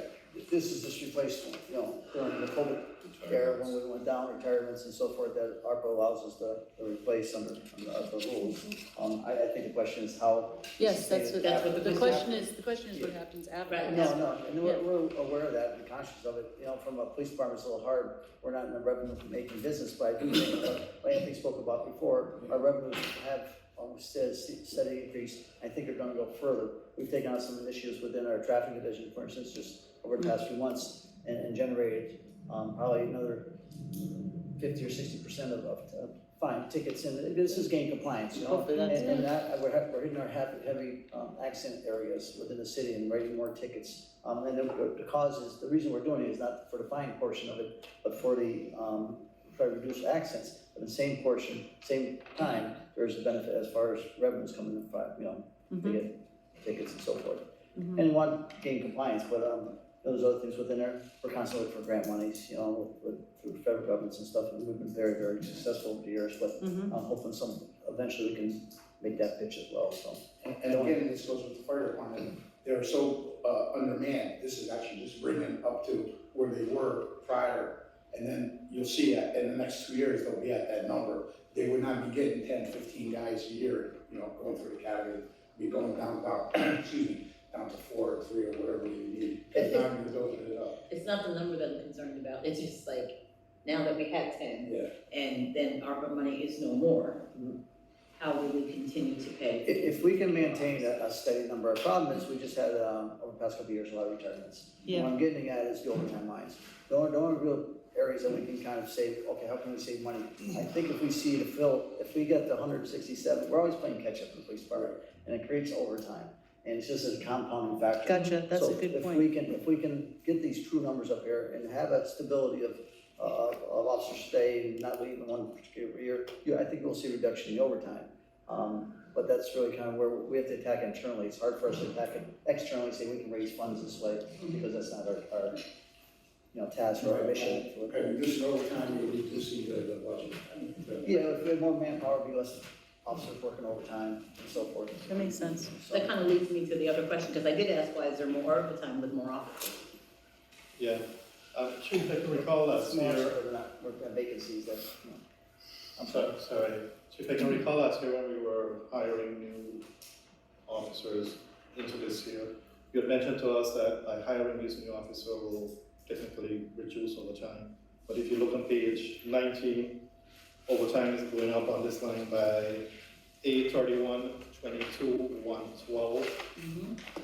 Overtime is going up despite the fact that we're hiring or about to, approve additional officers by 400,000. No, it's not really, because if you look at the. It's down actual from expenses, 2021.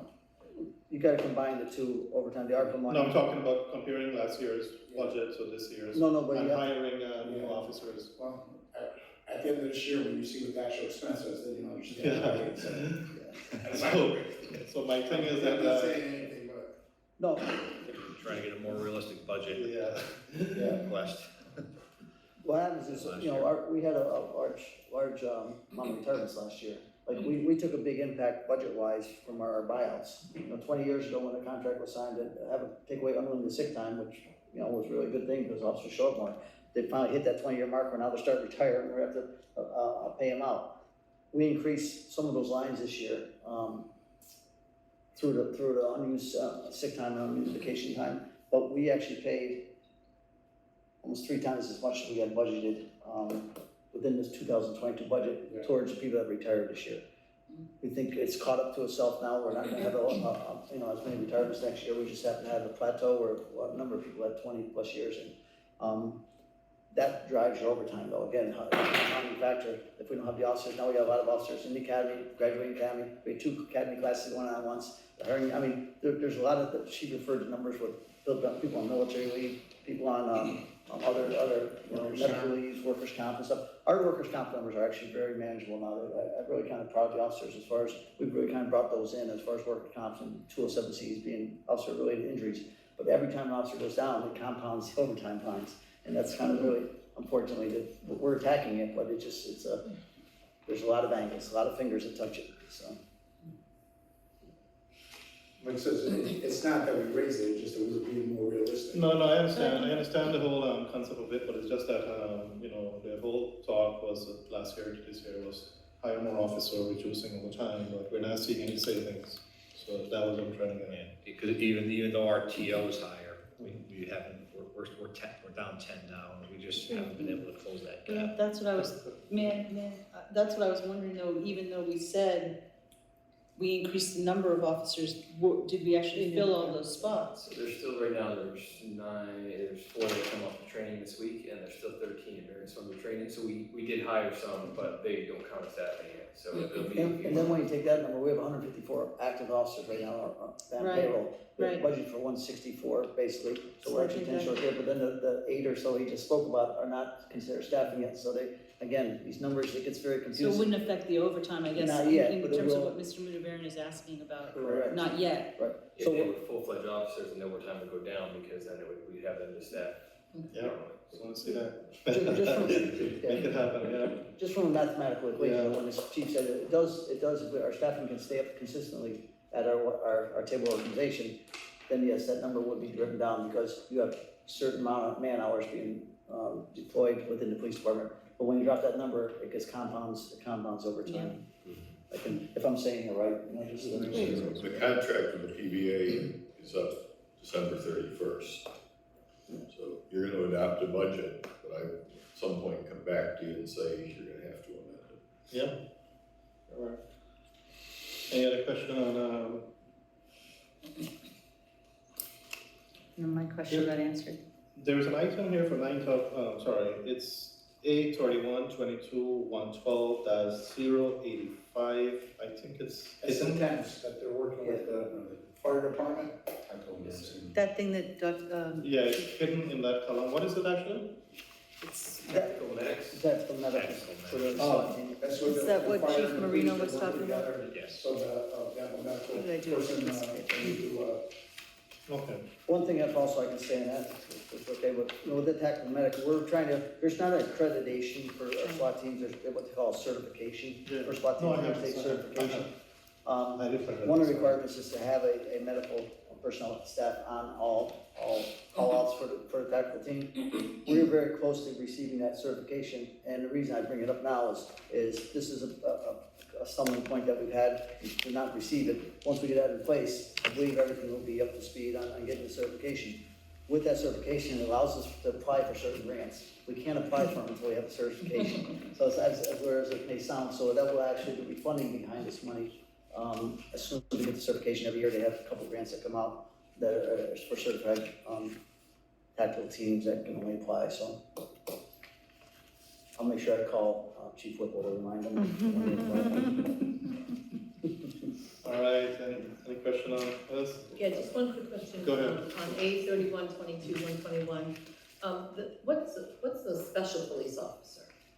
What's their roles and responsibilities? There's ones downstairs. they're the ones that, There's ones working downstairs. They have a title, a civil service title, special police officer. Okay. And it comes to, you have to have so much years as a law enforcement officer, I believe it's 3 years, and there's some criteria that they have. But it also gives them almost like a peace officer status, it's not quite peace officer, but, so that's why we have special police officers. All right, thank you. And they all worked with us before, so they're kind of special to us. You're putting yourself in trouble. Just want to add one thing under, for the crossing guards, we're looking to raise their salaries to $17 an hour, 15 right now. Nice. Yeah. That way we can, attract more people, so we're trying to do, instead of having our police force or our parking guys do the crossing. Yeah, we've been, with the crossing guard program, their hours, they don't get many hours a day. We're having some trouble getting, up to staffing, we're doing pretty good right now, I believe we're. It was like 4 recently. Yeah, so we're getting there, but we still have the incentive that they show up so many times, they get that little bonus, so. Okay, let's move to page 20.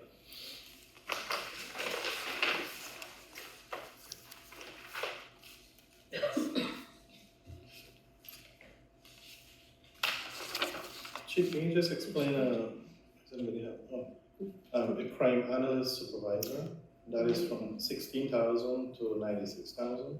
That was my. That's a I crime got it. analyst. Yes. You want to explain that, Chief? That's why we I moved got it over for from the you. county. Oh, The county was, before now, that's, we, met Douglas, and she's coming over, he's gonna be the supervisor of the analysts, so we moved. They were paying for a portion of them, and now we have to pay for the full portion of them. Yeah, some of it's paid for with grant funding, also through GIV, which this is still GIV. If you look at, I know Anthony said that our budget, requested $600,000, additional, $661,000, but we also raised our revenues by $336,000, I believe. But with that, some of the GIV money was placed in there, our GIV money went up, and so that just kind of offsets some of these numbers that you see here. No, that was my question. Oh, you have it. But- Yeah, I just want, yeah. It'd be a nice raise. But it was also. He's doing doing really good work. We don't want- We probably all caught that one. Everybody, yeah. Any question on page 20? No. The lower, John? oh, sorry. Call me out, please, sorry. Could you, explain, Chief, what semi-K refers to? I can if you want, it's just, that's for our detectives. What line you on here, 115? Yes. 115. What happens, we have, every week, and on weekends, detectives on call, and they get on standby pay. It's basically equivalent of 3 hours of straight time or overtime, I can't remember. So if you do the calculations, I can get you the calculations. It's 52 weeks a year, we have to pay, I believe it's 3 hours Monday through Friday, and there's 3 hours for weekends. And that's just they're mandated to come in, so that's what it's for. So you get called, they gotta go. Yeah. Any other question? Please go ahead. So for us, court overtime, that's just when officers have to go to court and testify or? Right. Correct. Yeah, we've seen a drop in that over the past, since COVID, and there's a lot. Don't know if that's gonna go up at some point, but we can't forecast it right now, it's going up for next year. They don't. The reality is it's probably gonna move up. Yeah. This is just a estimate. It's hard to forecast it this year, that we could justify raising it until. Any other questions? Is that the whole police? No. Let's go down to, we have one item on the next page, that's standard. Any other question on this? I think we have. Lead program, or lead, I'm not sure. The lead program? Chief? The lead program? The LEAD program, it's gonna happen, it hasn't started yet. So we had the funding last year that we have not even sent over yet. And we made a decision that we were going to send the money to the county. Right, And let them run it. Requesting to have a contract before we do that. But we kinda said that we don't need to fund it for next year because last year's funding wasn't used yet, so then, we'll have to see how the program runs for the 2024. Okay.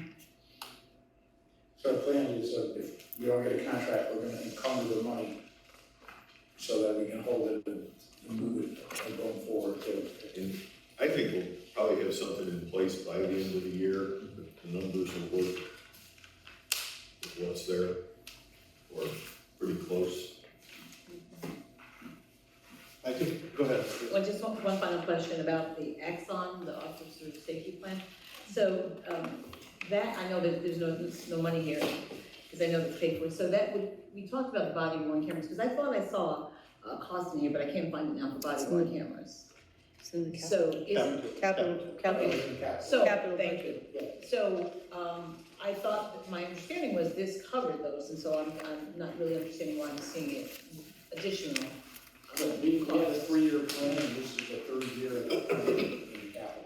Okay. Yeah, so, right, we can get into capital afterwards, but yes, it's part of 3 year, but the capital, that's not just funding, it says body cameras, but it really kind of funds all the computers within the department. We replaced a lot of older, I know the fire chief's talking about all of those cars, 17-year-old cars. We have a lot of computers, 10, 11 years old, just outdated with our detective division stuff. So we 2 years ago, we had a 3-year plan. This is the final year of that 3-year plan. So it's not just body cameras, it's infrastructure as far as IT and computers are concerned. That's not. This also will pay for a portion of Axon. Yeah, it will pay for it. It will? Yeah, well, yes. The first. We have the funding right now for the first couple of years, as we talked about, for Axon program. Because my understanding was that the Axon program can't use the existing body cameras that you have now, so that's why I was wondering why we're paying. Yeah, no, and we can get into that, just right away until we get into capital. Okay, all right. Yeah. Thank you. We do parking. We're good on that part, animal control is on the So we'll just go to page 30. 30? Animal control, and we'll complete PDs and budget. Yes.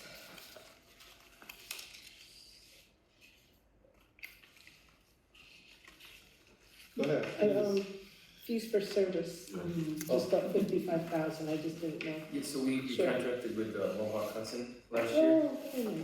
So now we are getting, before we were housing the dogs on 19th Street down there, and after a certain amount of time, we would have to try to find homes for the dogs, we have to try to do these. Now, I think all animals go to Mohawk Hudson, they care for them, they get walked several times a day. There's a lot of good stuff they're doing, so.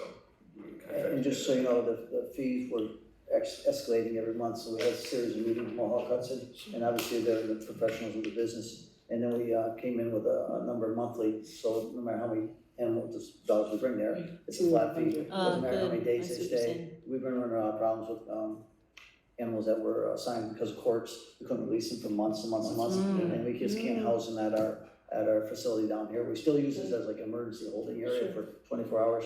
But it's something that now we can give them the dogs, and also the dogs are more likely to be adopted, and cared for better.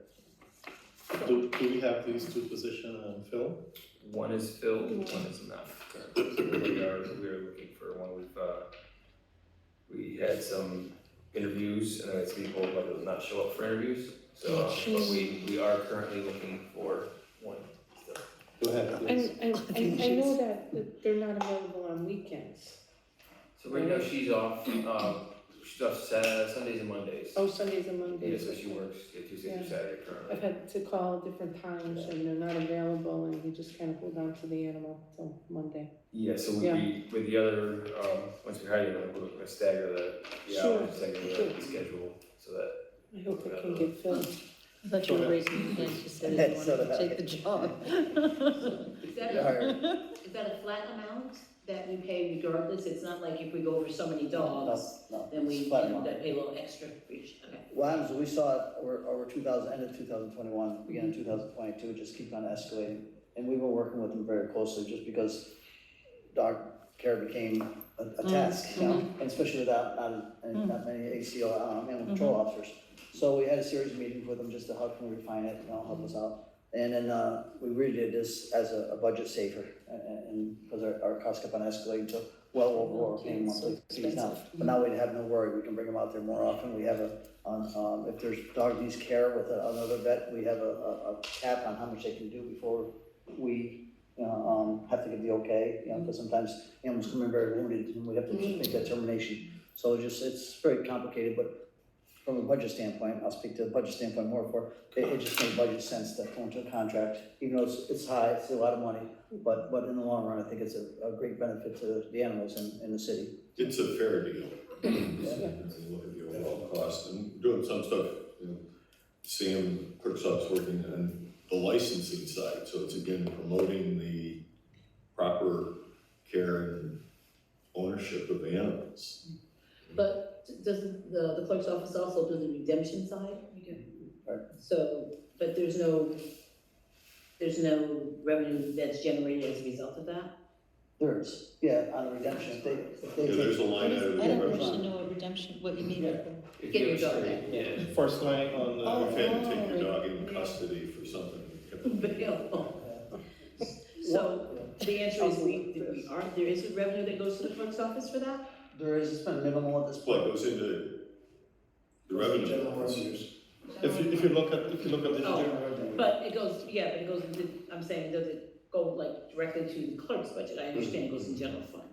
Now it goes, well, It's just a not, revenue. everything goes into the general fund and then it's allocated back out to the park. There's not anything. There's a revenue line item for it. One of the issues that we have right now is, especially now with this contract that we have, a monthly fee, how do we determine what the cost is? So we're working with the corporation council to try and probably come to our city council with another proposal of setting fees, for how long we keep the dogs and stuff like that. So we're kind of working through that right now, but it's, we just gotta figure out the cost of doing business. So. Just trying to get the other body that she needs. Also, it's about her, not us. So right now, if I understand, like, so that the dog control officer, if they're not, if they're on their days off, other officers aren't necessarily able to respond to like those type of situations. So they do, so we have a few officers that work closely with the animal control officer now, that have gone through some of the trainings, actually I went to some of myself before. Okay. And then, but she's not there, so if it's somebody that did a child and we try to call her, we try to recall her, and if she's not coming in, then one of the officers will go. And we have one of our lieutenants oversee her, and he usually responds and helps out with that until it comes, so she's able to follow up with him. But yeah, right now, if it's off hours, hopefully she comes in. If not, then there are a few of us that are more trained than others. Fill a gap there or whatever. Nuisance calls, and we'll probably wait on them. But Yes, those will go to the, Yeah. All right, I think that's good. We just move on to, since you're here, capital. Well, parking, you're gonna do parking first. Oh, Parking? yeah, parking. Page 23. What? 3320, What is it, I'm sorry? 83320. Page 23. Page 23.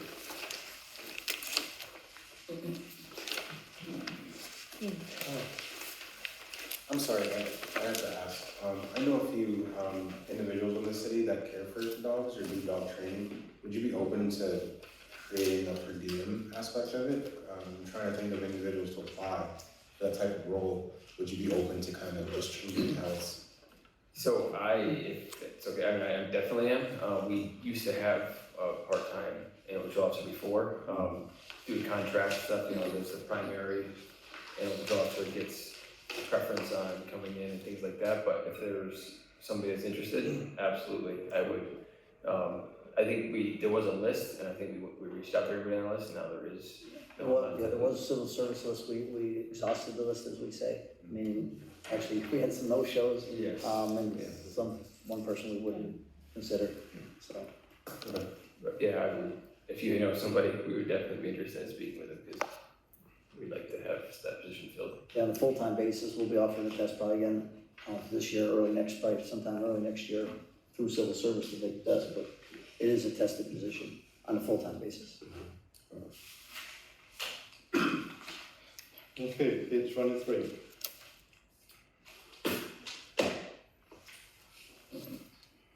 Do we have all these positions filled in terms of the parking meter attendant? All four? Thanks. We just hired one, yes, so all for our hiring. Any question on this? It's pretty simple. She seems very, you don't have to bring this one up, I know there were no questions, that's why I missed it. That's why I You want don't to wanna go through it. Go ahead. So I have a question, so we don't have, any, parking, attendants on the weekend. That's something that was ever considered? I mean, not for downtown by any means, I think it's important that no one has to pay on any events downtown or after hours, but there's like so much, on weekends, Saturdays, Sundays, people parked in the wrong spot, people probably calling the police department for. Yes, I know, so our officers do a little bit, but not a lot of it. Yeah. And there has been times where there's been different details where our park enforcement officers have worked the weekends, for us, but there is nothing in plans currently to have somebody full-time on the weekends. But I would definitely, I'd be open to it for sure if we could, if we could fill the position. But yes, there's definitely, there's the main streets, and there's a lot of times where people would get calls on the weekends for them. Right. That puts an officer out there, again, a lower call, that would be taken over by someone that. Because would the be meters in are place, active, yeah. the meters are active Saturday. Yes. Are they? No, I don't think so, I don't think we no, have to pay for parking. After Only- like 5 at night. Just Monday through Friday, I think. No, Correct. man. What? They don't have to pay, just let them know. Pay for parking on weekends. Even Even though the garage and the lot behind Proctor's charges a fee when there's an event I was at gonna say that Proctor's. out loud. I don't mean for downtown, I just mean the rest of the city, a lot of Brady parking wanted to get issues. a call, and Right. Brady went on the weekends. Yeah. Yes, it's All right. Capital.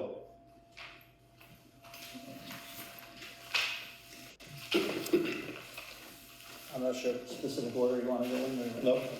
Okay, I'll touch on the replacement of computers and stuff. Again, this was part of a 3-year plan that we had, this is before we went into the Axon program. I'd like to see it, if it's not fully funded, at least to be funded to some degree, because it's beyond, more than just Axon programs, because we have a number of outdated computers, server softwares that we're kind of, we needed to overhaul the whole system, which we're doing really well, and this will just continue on the program. If there's monies left over at the end of the year, then we could apply them towards future Axon expenses, if that's, so we can kind of, not to say warehouse the money, but we do have 3 years to spend it. We don't obligate it or borrow it until it's needed, so it's not like it's, it's ahead of time, I believe, so it's not like we're paying anything on it, but that would kind of lock us in. Like we said before at council meetings, we had 2 years worth of funding for the Axon program in hand. We already deployed our first year's expense on that, and it's all in motion and all set for next year. So we're in good shape. This would just kind of be, if council wishes, if we need to divide it out and say how much is, we need this year, we can, but I don't think it's a waste in any sense of the word. So for future items. But the large part of this money is gonna be part of Exxon this year, that was our thought. Yeah, this money won't be used for this year or next year for Axon, because we have the money in hand already for that, through grant funding and Next year, though, But yes, it'll be the following year after that, but on the same token, we still have a number of computers within the department and some servers that we have to replace and add on to that, this money will go towards, so. It's just part of our infrastructure of our police department, so. You said you have those numbers available? No, I don't have it, I can probably, drill down a little bit, but I would encourage everybody to think about funding the whole thing, because it will not go to, we're not asking for fluff here, we're asking, this is for infrastructure. Once that gets set up, if there's additional funding, just like some kind of capital funding, we can put it off towards 3 years from now, when we need funding there, under the capital. Again, I'm not trying to rob Peter to pay Paul, but just, Yes, sure. If I won't be here in 3 years, you guys. No, listen, sorry. So you're saying there won't be any for body worn cameras or not? No, not this year. But there will be, we do have computer expenses and stuff like that. For a year after. 2 years. 2 years, right? 2 years, yeah. And, yes. As part of that. And it might not even be needed, obviously, we'll go after some grant funding and so forth, so if it's not, it's not, but it's just, it does help with our infrastructure as far as computer technologies keeps on changing, and some of the things that we're doing internally is, like I said, we're embracing technology, that we put in different devices in the cars and so forth, so. Any more questions on that one? No. Okay. Next slide. All right, Solar, you wanna talk about Or that? the police vehicles, please. Oh, we can do police vehicles next. Again, this is, part of it really was a 3-year project that we had, we proposed 2 years ago, this is the 3rd year of this. We asked for the replacement of these vehicles. One of the biggest problems we have right now, we ordered cars a year ago, May, that we actually just rolled them out. So we're in the process, so we have a proposal for the mayor for this last capital funding to do, is rolling out, so we're a little bit behind, but it's not our fault, it's just the manufacturer, we just can't get the cars. Yeah. I just wanna also add that 1 year in 2020, we did not purchase cars because they did not have capital projects that year, so they're a year behind too. And so we're trying to get caught up, our fleet is obviously, just getting older and older, and it's, you know, the idea was this, is that we could, expand out our fleet to have each platoon, each shift have their own bodies of cars, and then put less miles on the cars, so the cars will last longer. And that's still our goal, so we're asking for funding. We did take on some electric vehicles that we, have within the police department. And I personally never drove them before, and I actually like it, it's not fun to be seen in. It's little, it's kind of little and blue, it's like the And as far as the car, actually, a lot more pep, a lot more speed, and kind of a little bit different driving. You can sneak up on people. You can sneak up on people, that's true. And the new Ford you have too are hybrids also. Yes, there are hybrids and our, you know, we don't know what the mileage will That's be what I was now gonna yet, ask, but these would be, would yes, these be? this is basically the same type of thing we've been purchasing, yes. We are looking at other options within the electric car world, but really not much more. No one really makes a police package. The problem with some of these electric cars is the stuff we have to put into them. They can't just fully be electric, so. And may I ask another question on that? So these newer cars, when we do have the stuff that Axon will give us, they'll be able to go into these cars? Yeah, those go into the hybrids, so those Okay. are Ford Interceptors and so forth. Okay. I was just saying, they can't go into the all electric because there's just too much. There's too much, weight Too much of the battery, Yeah. Too much battery. Just like, I'm talking about like, you know, in our detective cars, for instance, you know, we have Yeah. white bars, we have certain things that they have in just low profile, but you can't like leave them on all the time because the car, you know, Right. drain down. Right. There's different miles you get out of it and so forth, but we're working through some of that. The radios in the cars, you know, they have to make sure they go off, you know, when they can. Again, we're learning how to drive electric cars because when you brake, they actually charge the battery and there's certain things it's that, really. it's kind of different, but. Question, if you know on top of your head, how many cars are in your fleet and then how many are slated for replacement? I don't, there's 70 some cars within our fleet, but a lot of those are, older cars that we use for, the Vice Squad has like 10 cars assigned to them, you know, they use them just but they're old, you know, 10, 15-year-old cars. I can get to the number of it, we're constantly replacing, we have basically 35 marked units within the department. So 35 of those cars, I can get you more solid numbers. Deal with accidents and sometimes the engines go or the wear and tear, we put about 35,000 miles on a car, patrol vehicle a year, and we're trying to reduce that down to about 20, and that was the idea of this project right here. If we could have gotten the cars like we intended, we think we would have got 25,000 miles a year or less on a vehicle because of the way they would have been assigned, and therefore you get let's just say 125 to 130,000 miles out, you get 5-6 years out of it. The idea is that right now we're kind of getting 3 good years, and then the last year is a little bit skeptical. The equipment within the cars is guaranteed for 5-6 years. So we're trying to just have the longevity of the equipment in the cars, I mean the light bars, so we're not changing it over constantly. So the plan I think was a good plan, just if we can get the cars rolling. So.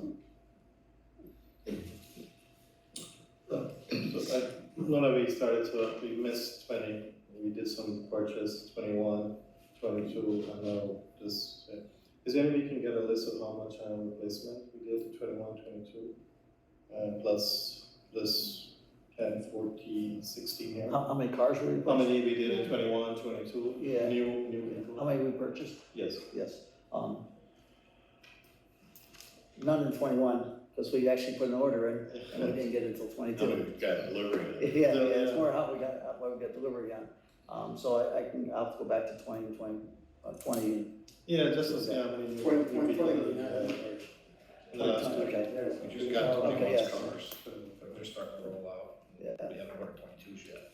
No, we just kinda got our order, I just haven't sent them there yet, just to get it's okay, so. Okay. You have any more item? You did a solar, you did a The pump? solar, Yeah, solar sign boards, we have 3 currently, so we deploy them, let the community know different events that are going on. We also put them in, high traffic areas that are just scattered throughout. People will call us up and ask for signs just to say slow down in different areas, so we deploy them. We had a few older ones that are no longer operational. We have 3 that are solar powered, that we use. They're out every day now, different places throughout the city. Somebody calls us up and kind of go on a list of, we deploy them out for a week or 2 at a time. Unless there's an event or fireworks are coming up or a road's gonna be closed, we'll go throw them out ahead of time. Just, and so we would like to have 4 more of those. So we bring our total up to 7. We just got one last year, so. Did you touch on property evidence storage system? No, I'll touch on that real quick. Within our, I'm not sure how many council members have been to this, police department for a tour, but we do have within our evidence technicians' rooms, what do I call those, the sandwich, file cabinets where they can store a lot of stuff. They go up to the ceiling 14, 15 feet high. The storage areas, and I'm not doing justice to it, but it's pretty impressive. But in our records, so we have 2 rooms that house probably 2 to 3 times as much property as you could if you didn't have them. But then our archive room, is all of our old cases, detective cases, some traffic stuff that we're mandated by law to retain for a certain amount of time. Some is 3 years, some is 6 years, some is up to 25 years, depending on the crime itself. Within there, we're just running out of room. And so the idea is that if we bought this storage system, it would almost double, if not more, our capacity. Nice. So, and still within the same room, so we're requesting the same type of system that we have now within our evidence rooms. It really probably should stay instead of property evidence room, our storage room, it should be, a records and archive room, so it's just for, it's not for property evidence, it's for our records retention, so. Any question on that item? Chief, so in this regards to the mobile camera, I know we talked many years about adding, we have 1 currently. Is that out and deployed, or is that on standby? Being repaired right now It's from fixed. vandalism. It's fixed, actually. Oh, it's fixed, okay, Yeah. so it's back. Yep. And we have another one on order, I believe. Yes, yep. So you're not looking at ordering additional? Because we talked about that a couple of years, kind of like look at over the years ordering 1 or 2 because it's expensive.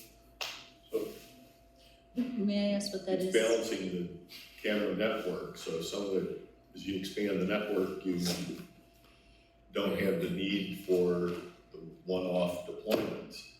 But there are still times and places where that is useful and it creates a level of deterrence. So it's something that you wanna look at. The capital budget, so complement whatever you have 2, 1 in one coming in the next one. We'll see how much interest rates go up, look at the whole budget. We talk about security, we talk about public safety, and the camera, the mobile camera is very useful.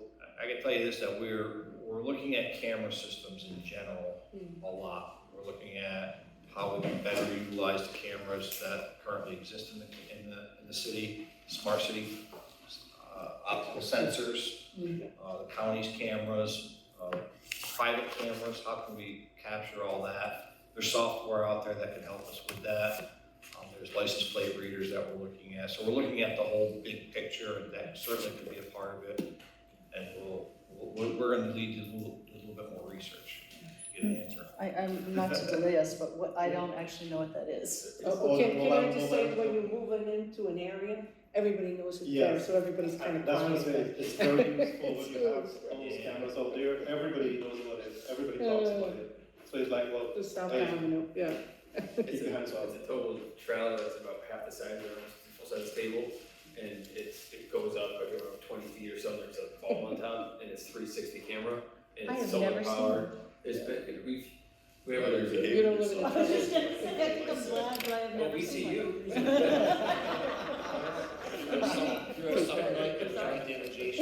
Okay, when we had the meeting, I think our last committee meeting, and we heard about the 500 cameras, I think Mr. Caruso was presenting. I happened to be out with my husband after that, and I said, there's 500 cameras. He's like, oh no, like he immediately like, you know, kind of hit the brakes in his car, I was like, see. Put on fake, fake. We're trying to get done. Yeah, right, but the Jade State, right? Okay, I'm And gonna if I'm go. mistaken, I mean, some of those cameras help solve, Oh. crimes. If you actually solve the Oh. crime. I would imagine. It's, So that's why I'm kinda like to shut out, because I know the usefulness of and it. we solve the crime with vandalism also. 'cause The one we purchased before was with grant money, this one that we're purchasing now is with grant money. And so there is grant money to be had out there, but we're, like the chief said, we're finding our whole system, because we have almost like information overload, how we manage it, and, you know. What was the last price, if you don't mind? Can you remember? This last one, Yeah. it was inflated, it was towards $70,000. $70,000? Yeah, that's why we were gonna buy two, and we bought one, right now, because we thought we'd get them for like 40,000, but just like everything else, it keeps on going up. Jeez, need coupons. So, All right. Good job. Any other business before finance? May I have a motion? So moved. Second, all in favor? Thank you. Everybody enjoy the rest of your evening. Good job. Good job.